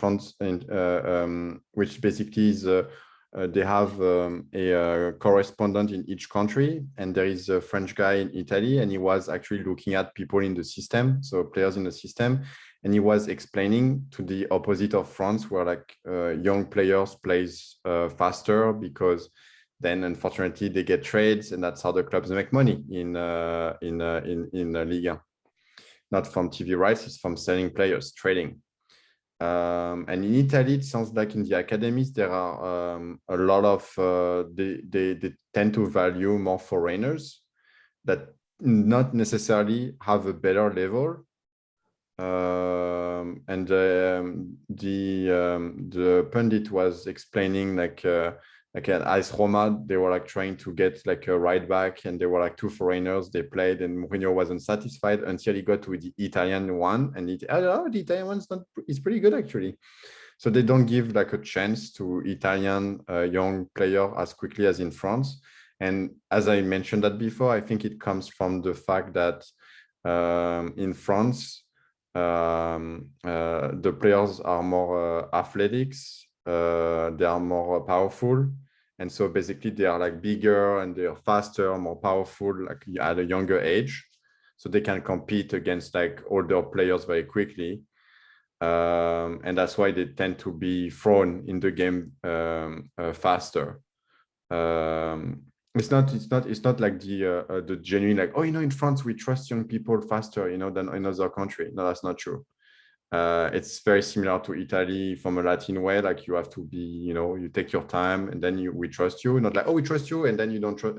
Don't show us, so we don't need to trust you anymore. It's just like some of these players, they have backgrounds from a second or fourth generation African immigrants, and they work on their they have, as we say in French, they are a third loan, just like N'Golo Kanté, like he can run for like two players, and Pogba also like skills plus athleticism, which I think I just don't see any of those now. Granted, okay, so there's an 8-year gap now, right? So the Italian national team in 8 years will have looked back on this moment, right? So there's a lag from the academy to the national team. So, if Italy made changes 4 years ago, we still wouldn't see them now. But I just don't see that level of ingenuity or that level of creativity from any Italian player under 27. I mean, maybe Scamacca, Chiesa is the one that comes to mind most, but who does it for a big time club? I don't. Brian, do you see anyone else who's bringing the level of creativity of a Pogba or something that we saw with Antonio Cassano or with Totti? That it doesn't have to be that kind of player, but I'm not seeing a different type of player coming up in the Italian system. Well, Chiesa is the guy. He plays for Juventus. Well, one. Okay, that's what I mean. But yeah, well, I mean, the Cassano, the Totti, that position is like dead anyway, which is too bad because that was an Italian. I can't remember what the word is in Italian, but the number 10. Regista. Is it? That's what it is? Mm-hmm. I thought it was something different. Anyway, that position has kind of gone away. You don't have any Tottis of the world around anymore. Like that second striker position is Thomas Müller maybe is one of the last few guys that can kind of do that. So I don't know. Yeah, the Italians will have to adapt, and they're not good at that. So we might wait a little bit, but I just don't see the league like falling so far behind. The other, I don't know, falling behind Ligue 1 or something like that. So no. So I mean, I still think that they're going to be, pumping enough money into developing at least competent enough players, and they'll just have to find the way to adapt, get more athletic. Maybe Italians just aren't that athletic. Have we thought about that? Yeah, I've tried to talk about that. There's been immigration that has been happening in Europe, especially coming to Italy. Balotelli, El Shaarawy, Moise Kean, that's the kind of thing. And Germany used to be, very, very German. And they started integrating the German Turkish, and you had Sami Khedira, was pretty good player. Mesut Ozil, pretty good player. Boateng, pretty good players, even if Messi already embarrassed him. And I think this has been key for Germany to integrate this next generation of the German population. And I think Italy needs to finally do that. There were some very dark times when some Italians were saying like, when they won against France, that said like, oh, why we won? Because we just play with Italian players. You guys play with African players. Slightly racist. That's a different story. But well, Italy has to fix their racism problem before. Italy is racist. That's the problem. Yeah. But one thing, to be back on topic, one thing I'll say, after I remember very vividly after the scandalous 2002 World Cup, where we basically come up with a squad where we had You're talking about the World Cup when Totti got sent off and they lost to South Korea. I'm sure that's where you're Byron You didn't even watch Moreno, that. right? The referee's name.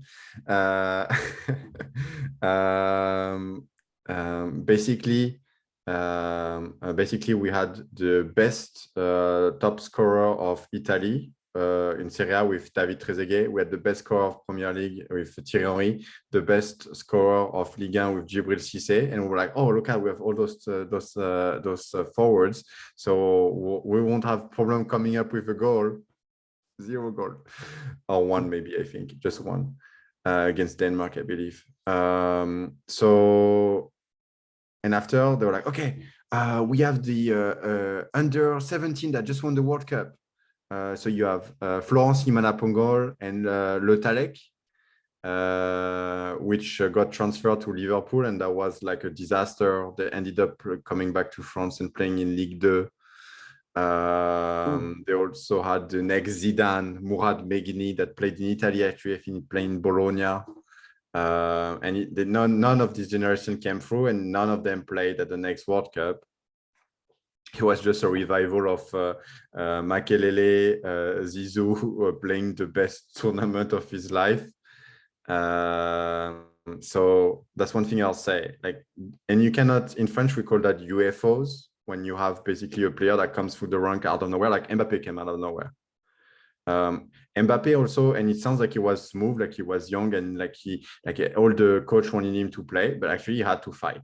Because like in France, Latin mentality, you're too young, we're not gonna overgrade you. No, you have to wait.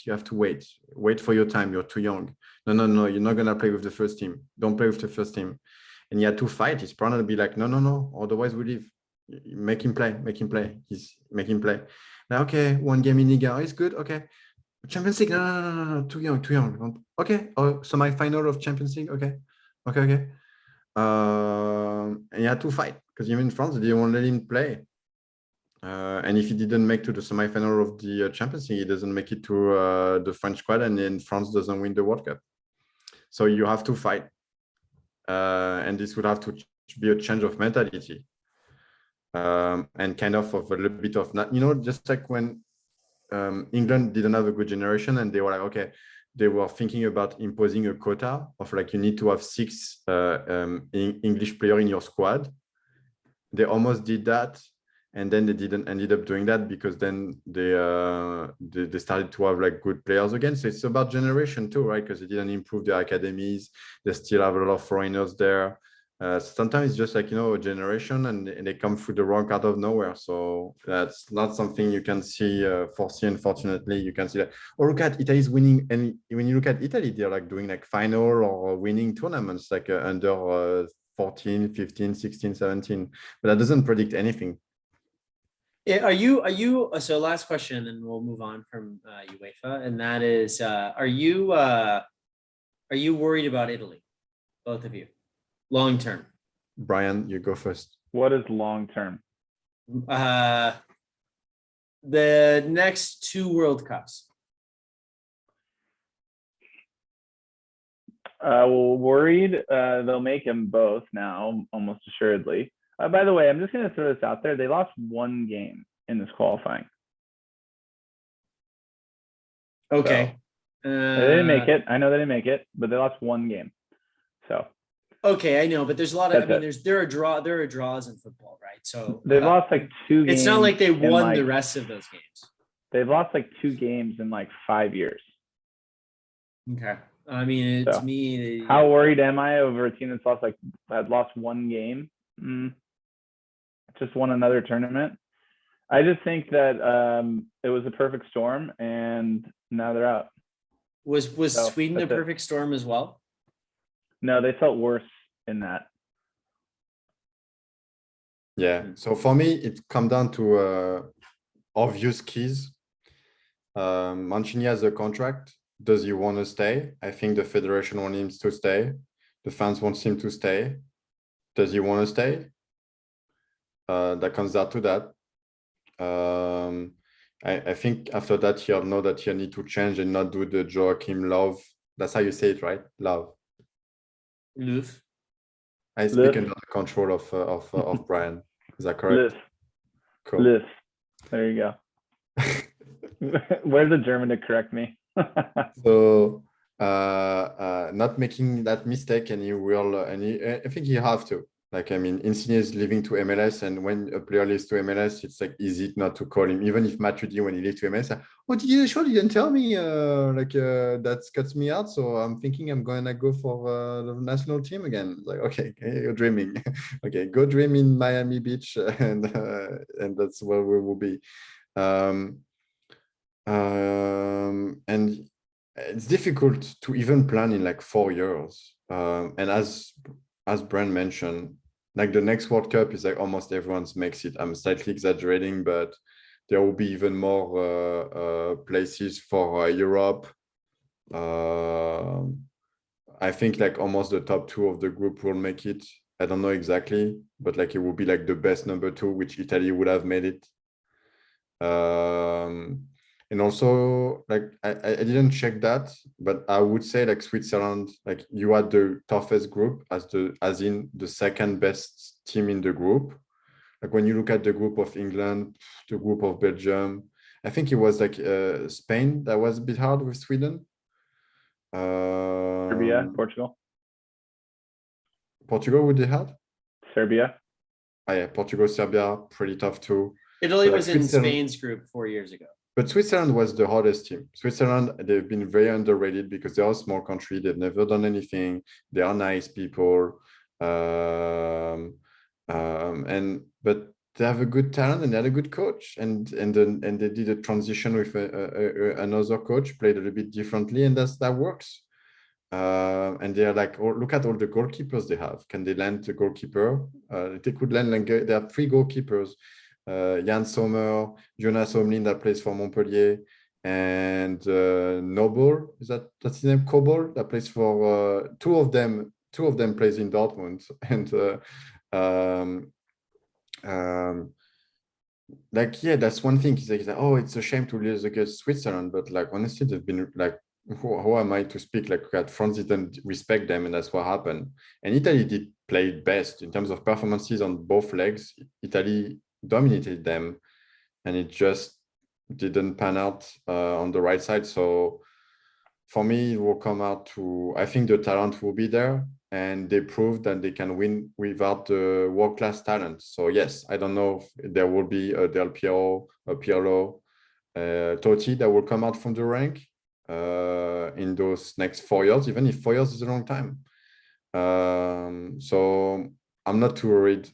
There, it goes into cycles, and big nations always come back. So yeah, I agree. And then even in this specific little run, fluke goal Bulgaria, 2 penalties missed by Jorginho. 2 penalties. Jorginho is supposedly one of the best penalty takers in the world. He misses both. Berardi gets gifted a chance, totally blows it. So I mean, like I said, to me, it's more of a perfect storm than anything when you lose 1 game and that's it. So you'll be fine, Colburn. Well, I gotta hear about this for another like 8 years. Though. I was gonna say, so that's our show today. That's the worst part about it. That's the worst part about it. I'm gonna be hearing about this forever again. Yeah, we're gonna keep the show. We'll come back in about 8 years' time. We'll play this and we'll see how the listeners follow along. The next episode of the SuperSub podcast has been postponed. But like the Euros, like almost makes, like there is a joke like everyone makes it to the Euros these days. So I'm not worried about the Euros in Germany. And the next World Cup is gonna be in the US. So we know the history between Italian Americans. So they'll make it, and it's gonna be very specific to see them. And I can't wait. I've been thinking about that all day when I saw like the stats about like all the nations buying tickets. Like I can't wait to actually buy my first ticket to a World Cup, because I've actually never been to a World Cup game. It's sweet. Ooh, so I can't wait and to go to the SoFi Stadium. Beautiful stadium. I don't know if it will be good for a football game, but beautiful stadium, not far from where I live. So I'm very excited. I'm very hyped up in for a little bit over 4 years. Any other comments on UEFA before we move on to CONMEBOL?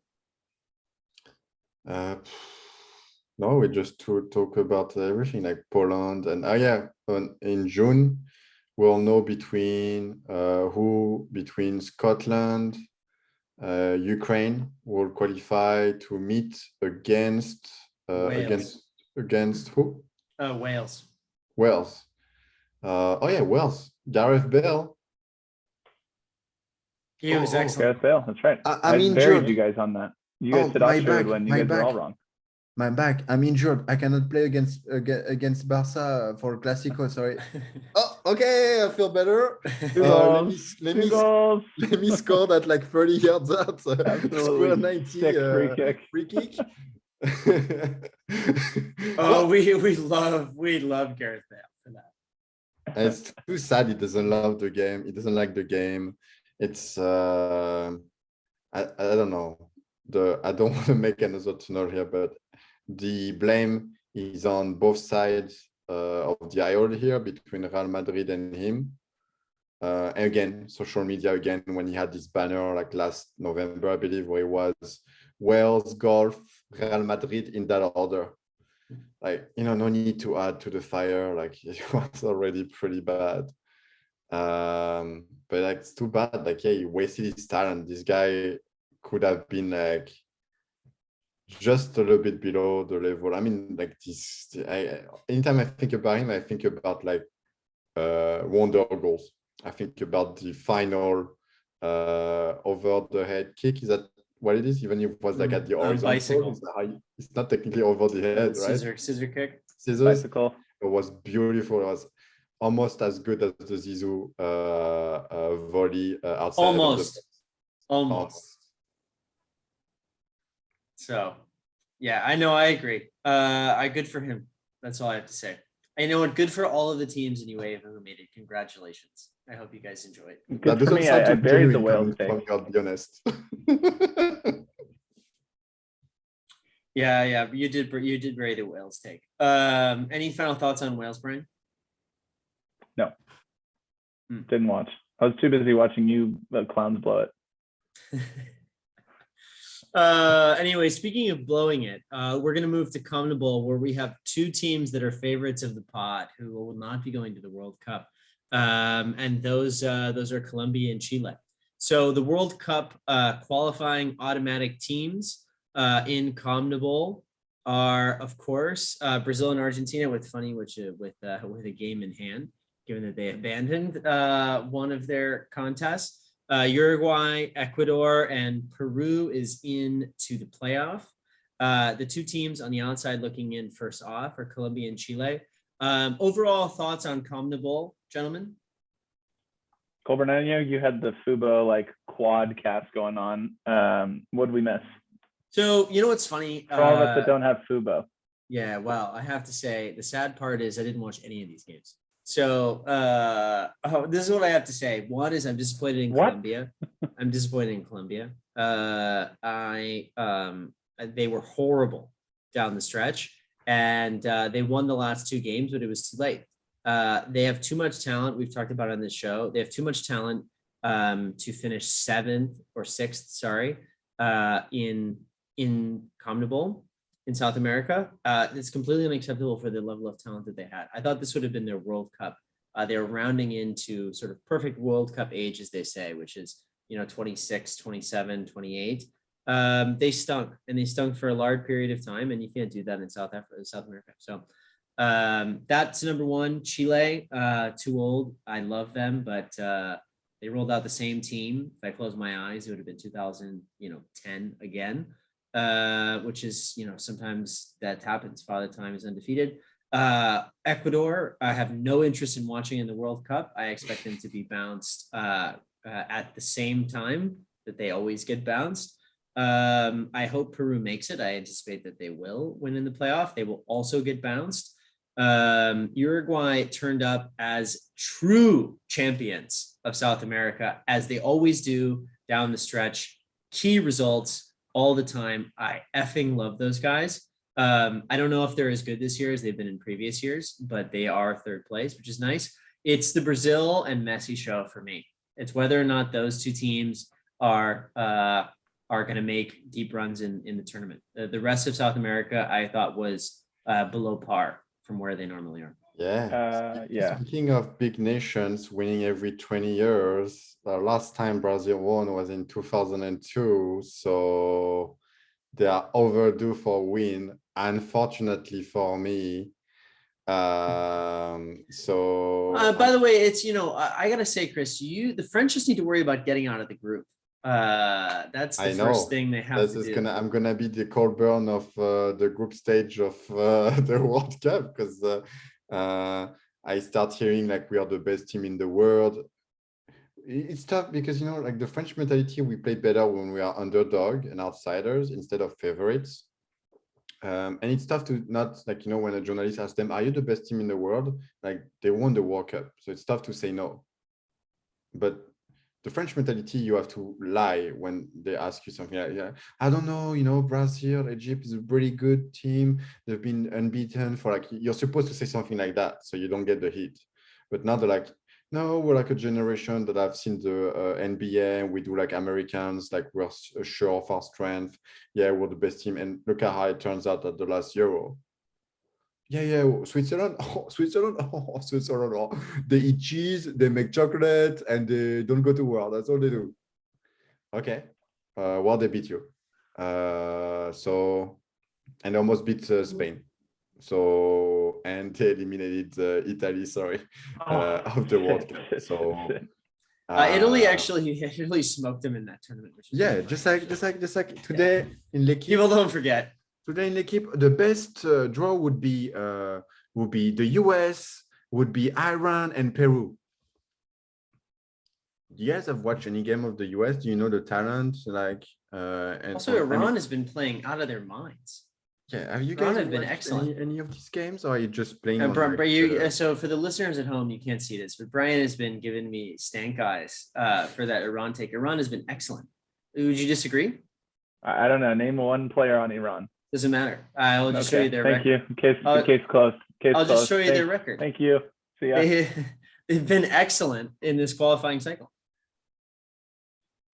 There's one player that plays for Bayer Leverkusen that was I forgot his name. Bosch, the Dutch coach of Olympique Lyonnais, that wanted, and he didn't get him. I forgot his name though. He's Iranian, and there is Techaim, I think, that plays also for Porto. And that's all I have. I'll Google these guys in a minute after I give my South America takes when we move on to a quick Asia recap. So, Chris, I think Brazil potentially is due. Yes. Any thoughts on Chile or Colombia? Chile, I just checked because I was like, when is the last time they made it to the World Cup? I was like, that sounds like the France World Cup in 1998 with Zamorano and Salas. And I checked, and it's like their last game they played, it was against Brazil, and it was 4-1 in France. And since then, even in the interim, they won like 2 or 3 Copa America. They won at least 2 Copa America and didn't qualify. And with that generation that Bielsa set up, even that Sampaoli that collected the fruit of the work of Marcelo Bielsa. Now they're getting old. They made the 2014 World Cup. Sorry? They made the 2014 World Cup in Brazil. Is that what you said? In 2010. Oh, it didn't. I on my Google search, it didn't. Sorry. 2014, they lost. They almost beat Brazil, actually. And in 2010, I believe they lost to Brazil again. So it sounds like they have a curse. Let's check that. Let's check the tapes, Brian. But I think they lost to Brazil both times. You might be right. They didn't make 2018 though, for some reason, right? Or did they? No. I thought they. Let's double check. Okay, so Chile. All right, while everyone's checking the tapes, what I was going to say was Colombia, totally unacceptable that they didn't make the World Cup, particularly allowing Peru to make it instead, at least into the qualification game, and Ecuador to a degree.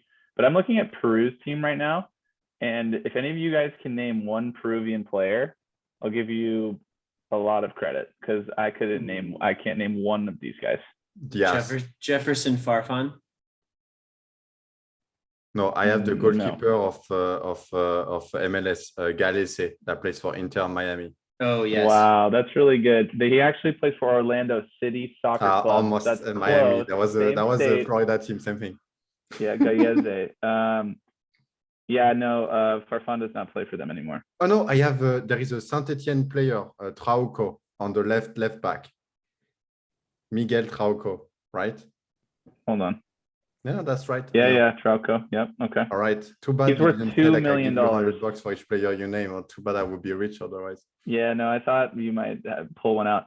Their highest, some guy Tapia, defensive mid for Celta Vigo. Renato Tapia is worth $11 million. That's their best. Oh wow. And I know the rest is like they play in Bolivia or like in Peru. Well, No before idea. they at least go to Liga MX Oh, or Brazil. Advíncula. Advíncula has been on their team a long time. Yeah. He plays for I Boca, heard that name before. Boca Juniors. But this is a team full of nobodies, and we know Colombia is full of talent. So that's really my only takeaway, is that I don't know how Colombia didn't make it. I would love Chile just because I've loved those guys for a long time, although they did steal a couple of trophies from Messi. But I love those guys. I mean, the fact that there's the same team that's been there for this whole time is crazy, but they had a great run, and they had never won a Copa America before. They won 2. And yeah, Alexis, Sarangis, all those guys were awesome for a long time. So a bit of a shame there, but it's really, I've checked the tapes. It's only about Colombia not making it. That is just frankly unacceptable. Yeah, my last take for CONMEBOL is that Messi and Neymar, when they play for the national team, they play like gods. When they Model play for Paris citizens. Saint-Germain. You know what? I would say that, Chris, as you have said, that seems to be more of a cultural thing with the club versus their desire. Let me just say this. I have checked the tapes on Chile. They did lose to Brazil in both 2010 and 2014, which is a total dagger for them. In 1998 too. So they have lost to Brazil in the last 3 World Cup knockout stages. That hurts. They also did not qualify in 2018. That is correct. But most crucially, they came in 6th place, 1 place away from the playoff on goal differential to Peru. That is a tough one both times. So the Chileans not quite good enough, which is a shame. Not sure how Peru's getting it done with guys I've never heard of. Good for them. They seem to be the Egypt of CONMEBOL. I think there is altitude also that as a little bit of a play here. I will just say I expect Peru to qualify, and I expect them to get bounced. But Brian, what's your grade? Actually, Chris and Brian, last comment on CONMEBOL here. Quick grade for Argentina and Brazil heading into the World Cup. AA. Argentina, they're on the run, but they have not really played any team. Like they could have lost against that Brazil, Argentina, where I almost met Coburn in person. But I didn't. I couldn't make it, and they decided to postpone the game. And there was a cop that ran with a gun in his back of his jean on the pitch with a mask on. That was telling the referee that could have been CONCACAF, but that was CONMEBOL at its best too. And they were like, "Yeah, we're gonna play that game," and they're not gonna play that game.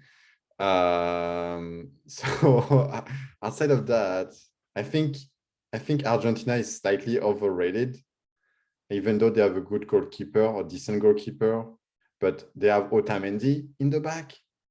And last time Brian's I remember, there was a youngster that smoked him when they tried to play a high line, and someone on the sideline said like, "Oh no, I was just checking like if he was on the moped or something, because like it was going so fast." And that was Kylian Mbappe. But Brazil is like A++++++, like def, like more than France. The coach is under a lot of fire because Brazil, like it's difficult, and it's not a true tactician apparently. But like it's not a true tactician, but it just keeps winning. They don't have a number 9. that's the only thing. And I mean, they have Firmino, but he's not being on fire. They really haven't had a number 9 in a Gabriel. while. Gabigol has not I been. can't name the last number 9 that they had since Ronaldo. That's been good, yeah. Brian's going to bring up Joe and Fred, but I won't put those guys. Fred played for Lyon. It was decent, but like, yeah, like when you like Ronaldo, De Nazaré, Luis Fabiano in 2010, perhaps. I was gonna say Luis Fabiano. No, sorry. He was cool.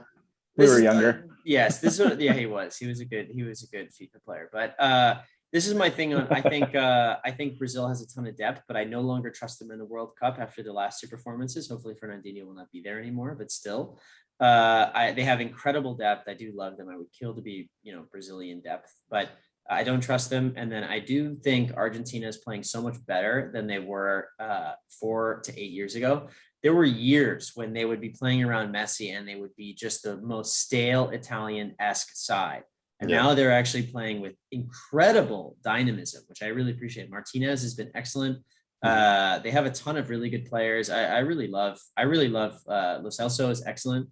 I love all of their team. I don't know, they might be slightly underrated, but I tend to believe they are appropriately rated for the talent they've always had. They're just putting it together. Yeah, Lautaro Martinez and Messi stands to be a good partnership. I like Rodrigo De Paul, if no one talks about him, but he's doing the job in the midfield. They're not playing with Mascherano anymore. They're not but playing with Otamendi plays for Benfica. He's 34. He's slow. That's the only question mark I have. Yes. I hate Otamendi, so I agree.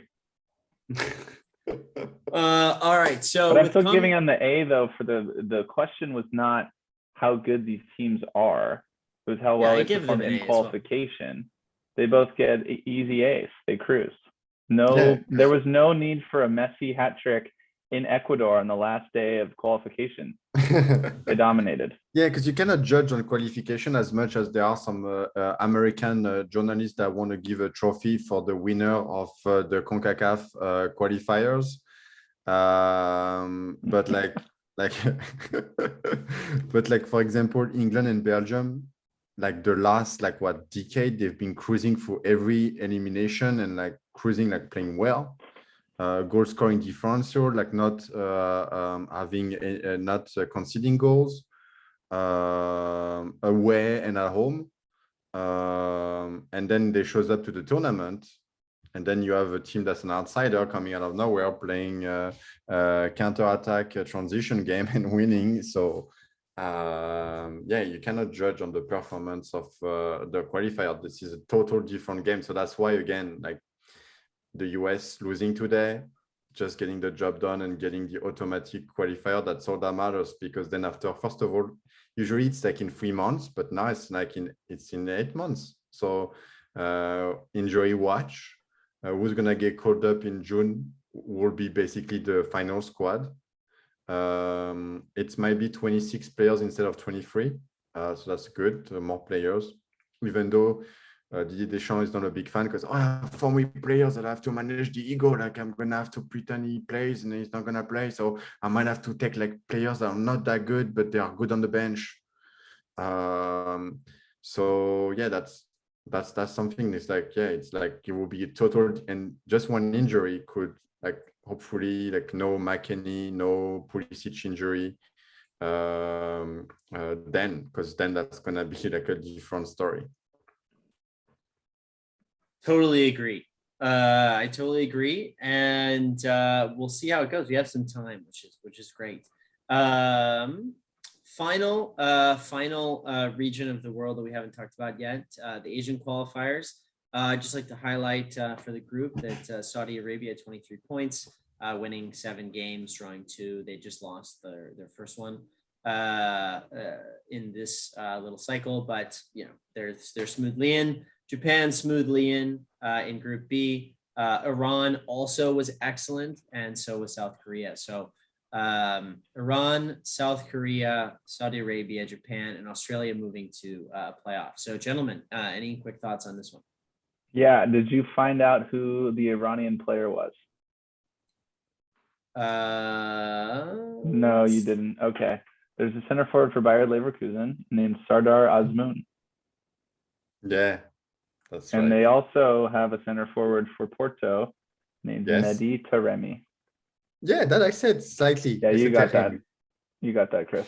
I'll give you that one. Colburn, Mr. Iran World Beaters. Couldn't name a player. Iran is the sum of its parts. And they were excellent. But that's They were funny. excellent. That's funny. Colburn watches the game and he doesn't know those players. Me, I don't watch those games.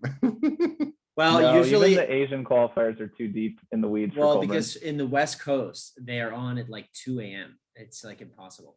Although I did watch some of them if they're early enough and I catch them. But yes, I can't believe that Saudi Arabia qualified automatically. That's garbage for They have Australia. a French coach. We already been through that. Yeah, we Brian. talked about this. Hervé Renard.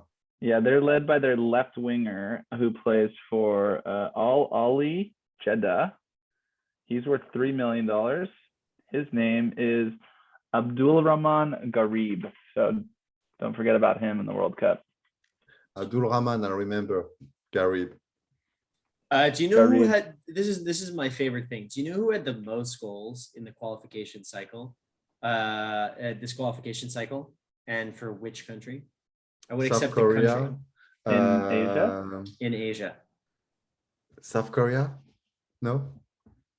Brian? Iran. Oh, incorrect. United Arab Emirates, Ali Maghut, 14 goals. Wait. There was the individual player? Yeah, of course. What was his name? Ali Mabhut. Okay.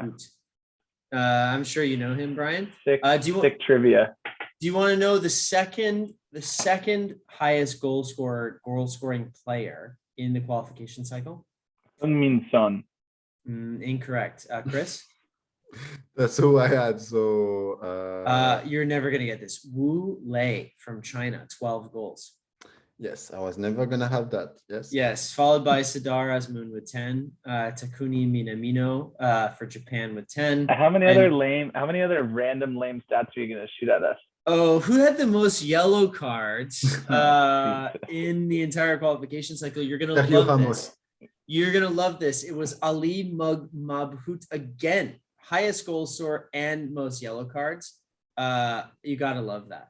So it's hot-blooded. That's good to know if France plays against them. Oh my God. That was excellent. Although he did, although what's interesting is he doesn't look like he picked up any red cards, which is great. So he's just the right kind. He's the Verratti of Asia. Nice. So, any other thoughts on the Asian qualifiers? Nope. Australia better beat the UAE though. That's all I got.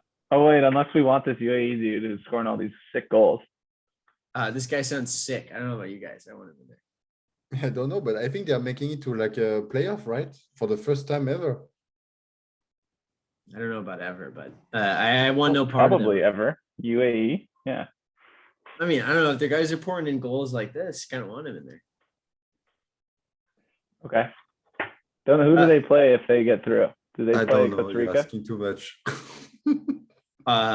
They go straight into France's group. No, they play Peru. Probably. No, I thought that was Australia that was gonna play Peru. Yeah, that's what I mean. The winner of this Australia UAE plays. You're right. Yes, I remember. Yeah. They said that at l'équipe, yeah. L'équipe. La chaîne, l'équipe. Gentlemen, any final thoughts for tonight? Yeah, the draws is this Friday. So I don't know if this is exciting. I just hope France is not in the group of death again, because you know my theory about being in the group of death. It's great when other teams are in the group of death and are killing each other. But when you are in it, you don't usually win the tournament. So hopefully France won't be in the group of death. And I used to be like, I used to think like, you need to beat everyone, like all the big nations, now you're in the tournament. But no, the latest you can beat like a tough nation, the better it is. So hopefully the easiest draw for France, and the US also gets Qatar in their group, so that they can make it safely to round of 16. Yep, that's what I want. I want Qatar, I want Tunisia, and I want Saudi Arabia. That sounds like a That's group where what we you need. qualify first. When that happens, you'll have me to thank. See, I'm like the anti-Colburn, where I'm looking for all of the positive optimism. Colburn, if Italy had made it, would have been like, oh, we're probably going to get drawn with Well, you know why? Because they did. Brazil I said, we're probably going to get Portugal and and Uruguay and Senegal, and we aren't going to get out. Pot two is Germany. So like, if you have Germany in your group, that's the group of death, basically. And after you need to know if you had Senegal, and then like it's really the group of death. Yeah, a group of death would be like France, Germany. Senegal, and Peru. Canada. No, Peru. I think Canada's Canada. better I than think Peru. I Canada can would name beat one Peru. player Peru on Peru. stinks. Peru is Yeah, lousy. They have Jonathan David. I watched. I thought they were. I thought they were good last World Cup, Chris, and I watched the French just smoke them. And same with the Danish. Smoke them. I thought we won like just 1-0. I watched that game and I remember thinking I've made a terrible mistake in backing the Peruvians. They are lousy. What? Backing the Peruvian against the French guy? Jesus! Like, I don't even wish Italy's demise. And like, look at what you were doing before you knew me. No, I was rooting for Peru. I just saw them and I thought these guys are not good. Yeah. So yeah, we'll see Friday morning for West Coast. We'll see pretty quickly. So it will be exciting on Friday to see what happens. And just the only things like, don't be in the group of death. And if you're in pot two, just like the US, you hope for Qatar. Tunisia and Saudi Arabia. This is going to be me. I'm like Will Ferrell. I'm like Will Ferrell from Old I'm going to School. get that group and just be like, yeah, baby.